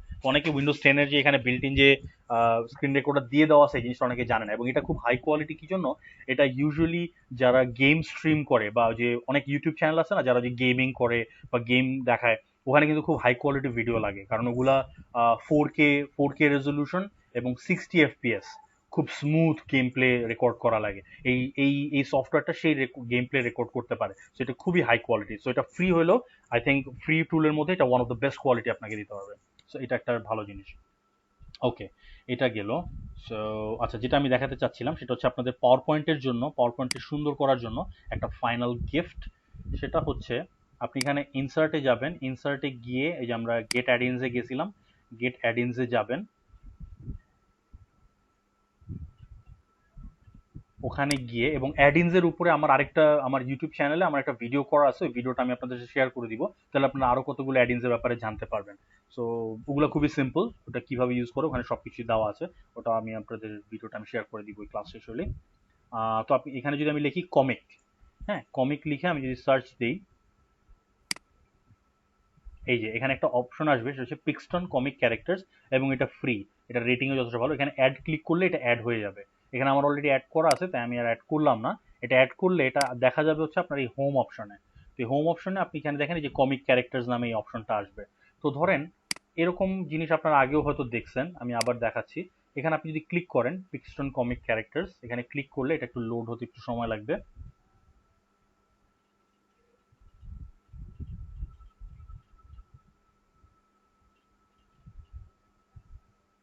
ওকে, চলে আসছে। সো এইখানে এই যে দেখেন এই যে এরকম যে কার্টুন ইমোজি গুলো আছে না, এগুলো অনেক জায়গায় আমরা দেখতে পাই, আমরা সোশ্যাল মিডিয়াতে দেখতে পাই, আবার অনেক প্রেজেন্টেশনে বা অনেক টিউটোরিয়াল ভিডিওতে আমরা অনেক দেখতে পাই, ইউটিউবেও দেখা যায় অনেক সময়। তো ওই জিনিসগুলো আপনি এখানে ইউজ করতে পারবেন এটার মাধ্যমে। তো এখানে দেখেন আমি যখন নেক্সট ক্লিক করব, এখানে স্টেপগুলো বলা আছে, তো আমি বুঝে ফেলছি কি করতে হবে। তো এখন আপনি যেখানে এখানে দেখেন অনেকগুলো আভাটার আছে, এই কয়টা আভাটার থেকে আপনি সিলেক্ট করতে পারবেন, এবং এখানে বেশ ভালোই রেঞ্জ আছে। তো ধরেন আমি এখানে এই এই আভাটারটা চাচ্ছি। হ্যাঁ, তো এখন আপনাকে কি করতে হবে, এখন আপনাকে সিলেক্ট করতে হবে যে কোন আউটফিটটা আপনি চাচ্ছেন। এখানে বিভিন্ন ধরনের ড্রেস পরা, ধরেন আমি একজন ডাক্তার চাচ্ছি, তো আমি একজন ডাক্তারের আউটফিট নিলাম। হ্যাঁ, হয়ে গেল। এখন আপনাকে সিলেক্ট করতে হবে, আপনি এখন সিলেক্ট করতে পারবেন সেটা হচ্ছে যে কোন পোজে আপনি চাচ্ছেন। এখানে তার অনেকগুলো অঙ্গভঙ্গি দেওয়া আছে দেখেন। সো এখানে আপনি চাইলে এই ফুল বডিও নিতে পারেন, বা এখানে হাফ এরকম হাফ হাফ সাইজ ইমেজেস গুলোও নিতে পারেন। ওকে, সো ধরেন আমি এটা নিলাম।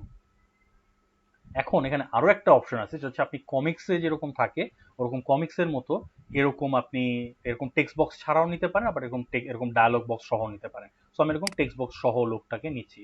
এখন আপনি এখানে লিখবেন, hi I am, sorry, hi I am theme, লিখলাম। লিখে আমি ইনসার্ট ক্যারেক্টারে যদি ক্লিক করি, এই যে দেখেন এটা আমার, এখন আমি এটা ক্লোজ করে দিতে পারি, এটা আমার এখন আর প্রয়োজন নাই।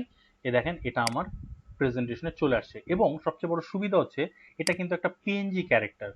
পিএনজি ক্যারেক্টার বলতে এবং পিএনজি নিয়ে কাজ করা সবচেয়ে সুবিধাজনক, এটা আপনারা অলরেডি জানেন। যেমন আমি যদি এখানে একটা শেপ ইনসার্ট করি,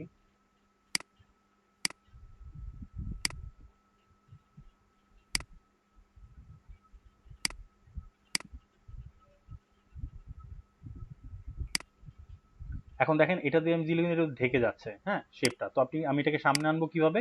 আমি এটাকে রাইট ক্লিক করব, রাইট ক্লিক করে এখানে যে ব্রিং টু ফ্রন্ট একটা অপশন আছে, ব্রিং টু ফ্রন্ট দিলে এটা এখন সামনে চলে আসবে, আর ওটা পিছনে, ব্যাকগ্রাউন্ডটা পিছনেই থাকবে। তো আমি এটাকে ঢেকে দিলাম। তো দেখেন এটা কিন্তু পিএনজি। সো আপনি এটাকে চাইলে ছোট বড় করতে পারেন যে কোনোভাবে। তো আমি এখানে চাইলে টিমকে আমি এখানে ছোট করে রাখতে চাচ্ছি।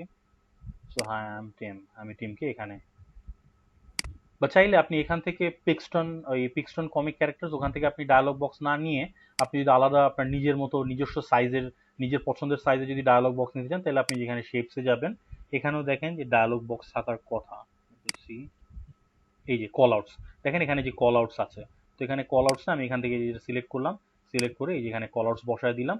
এখানে আউটলাইন দিয়ে দিলাম হোয়াইট, শেপ ফিল দিয়ে দিব নো ফিল।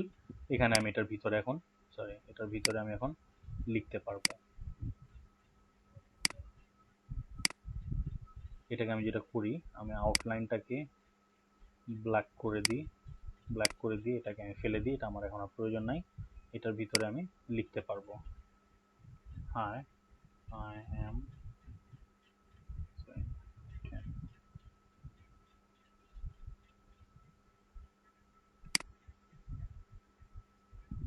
এটা দেখা যাচ্ছে না কি জন্য, কারণ ফন্টটা সাদা কালারে ছিল, এটাকে আমি কালো কালারে করে দিলাম।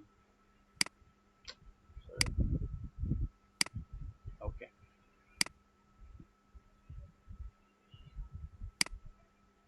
হয়ে গেল। তো এটাকে আপনি আপনার ইচ্ছা মতো বড় ছোট করে নিতে পারবেন, এই কল আউটটাকে এটাকে এটাকে ইনক্রিজ করে রাখতে পারবেন। সো এরকম আভাটার গুলা, এগুলো অনেক সময় অনেক কিছু বোঝানোর জন্য, বা আপনি মানুষের ছবি, অ্যাপ্রোপ্রিয়েট মানুষের ছবি, এবং এটা হচ্ছে সবচেয়ে বড় কথা হচ্ছে এই কার্টুন অ্যাভাটার গুলো, এগুলো মোটামুটি অ্যাক্রস যে কোনো প্ল্যাটফর্মে এটা অ্যাকসেপ্টেবল। কারণ এটা খুবই নিউট্রাল একটা জিনিস। কারণ অনেক সময় অনেক মানুষের ছবি ইউজ করতে গেলে আমরা একটু সমস্যায় ভুগি, যে এটা কি অ্যাকসেপ্টেবল হবে কিনা, বা এই এনভায়রনমেন্টে এটা কি অ্যাপ্রোপ্রিয়েট কিনা, এরকম অনেক কনফিউশন থাকে। তো সেই ক্ষেত্রে এই কার্টুন অ্যাভাটারগুলো, এগুলো অনেক সিম্পলিস্টিক এবং মোটামুটি আপনার প্রেজেন্টেশনটাকে একটু অন্য মাত্রা দিতে অনেক বড় একটা সাহায্য করবে। Okay, so this is another thing that I wanted to show you guys. So আচ্ছা, এই তো এখন এই জিনিসগুলো সম্পর্কে কি আপনাদের আগে আলোচনা করা হয়েছিল, যেগুলো আজকে প্রেজেন্টেশনের যে ব্যাপারগুলোতে আমি আজকে আলোচনা করলাম, এগুলো কি আগে আপনারা আগে কোনো ক্লাসে এগুলো আলোচনা করা হয়েছিল, বা আগে কোনো জায়গায় এগুলা নিয়ে আপনারা আলোচনা শুনছেন কিনা? জি ভাইয়া, আমি শুনেছি। আচ্ছা, আচ্ছা, এত ডিটেইলস না, আচ্ছা, কিন্তু বাকি, হ্যাঁ, এরকম আমি ভার্সিটিতে যখন প্রেজেন্টেশন করেছি, হুম, স্যার এরকমই শেখানো হয়েছে। ওকে, ওকে, ওকে, ওকে, আর বাকিদের কি অবস্থা?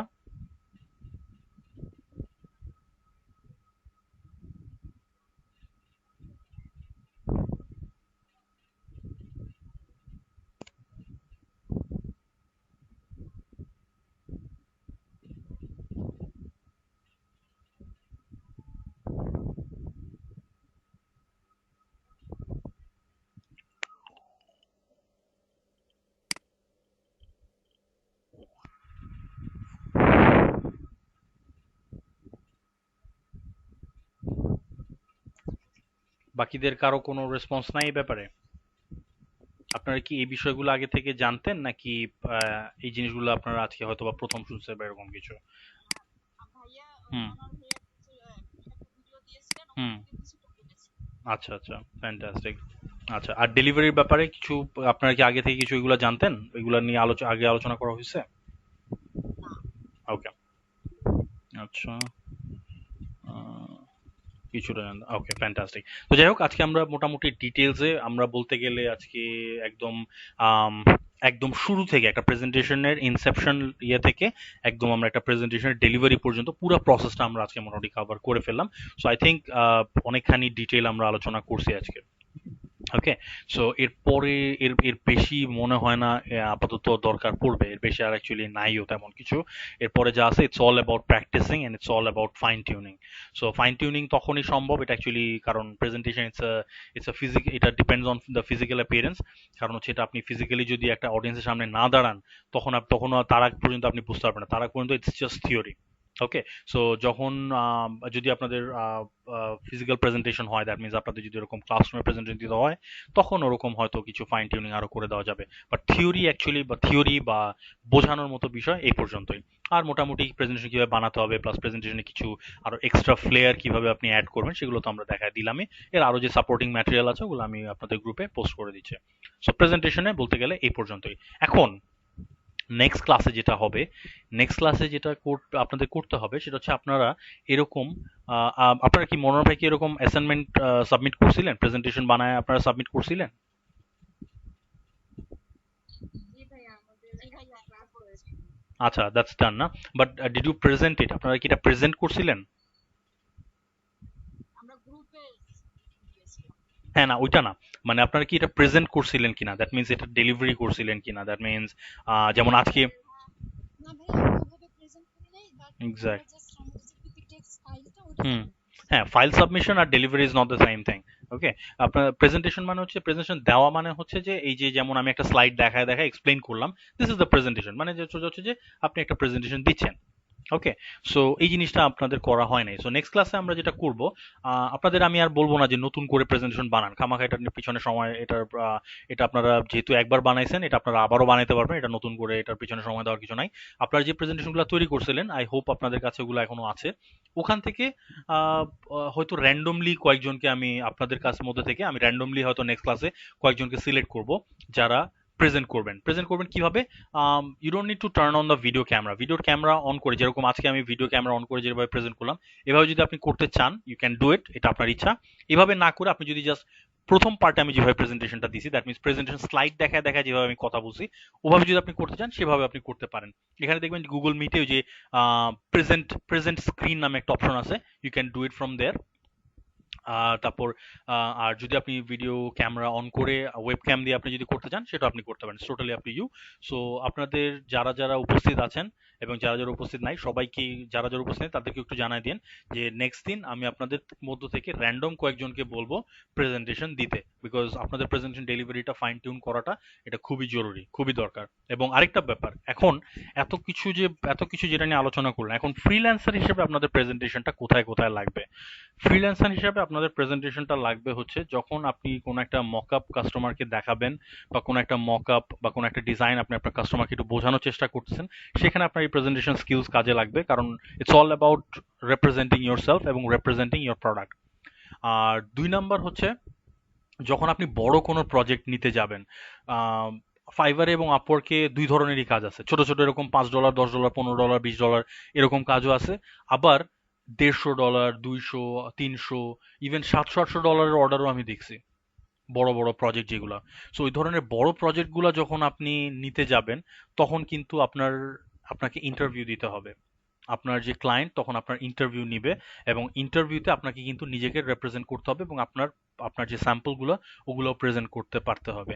সো এই জন্য to become a successful freelancer, এই মাত্রাটা আপনার স্কিলে অবশ্যই যোগ করতে হবে, আপনাকে অবশ্যই ভালো একজন প্রেজেন্টার হতে হবে। এবং একটা জিনিস দেখেন, এখন অনলাইন প্ল্যাটফর্মে যাই হয় সবকিছুর ডিপেন্ড করে সেলিং স্কিল এবং প্রেজেন্টেশন স্কিলের উপরে।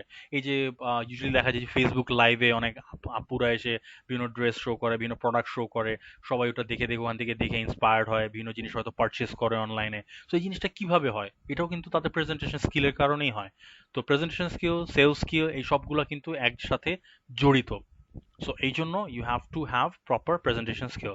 সো নেক্সট ক্লাস যেটা হবে, আপনারা যে মনোহর ভাইয়ের জন্য যে প্রেজেন্টেশনগুলো তৈরি করছেন, ওগুলোই আপনারা একটু প্র্যাকটিস করেন। ওগুলো প্র্যাকটিস করলে আমি নেক্সট দিন র্যান্ডমলি কয়েকজনের সিলেক্ট, এবং নেক্সট দিন ক্লাসের শুরুতে এটা হবে, এটা শুরু করে দেন আমরা নতুন টপিকে যাব। এই প্রেজেন্টেশনগুলো নিয়ে আমরা নতুন টপিক নিয়ে আলোচনা করব। ওকে, সো ইজ দ্যাট ক্লিয়ার? আমি কি সবাইকে বুঝাতে পারলাম যে নেক্সট ক্লাসের অ্যাসাইনমেন্ট কি? ওকে, কারো কোনো প্রশ্ন বা কারো কোনো কনফিউশন এখন এটা নিয়ে?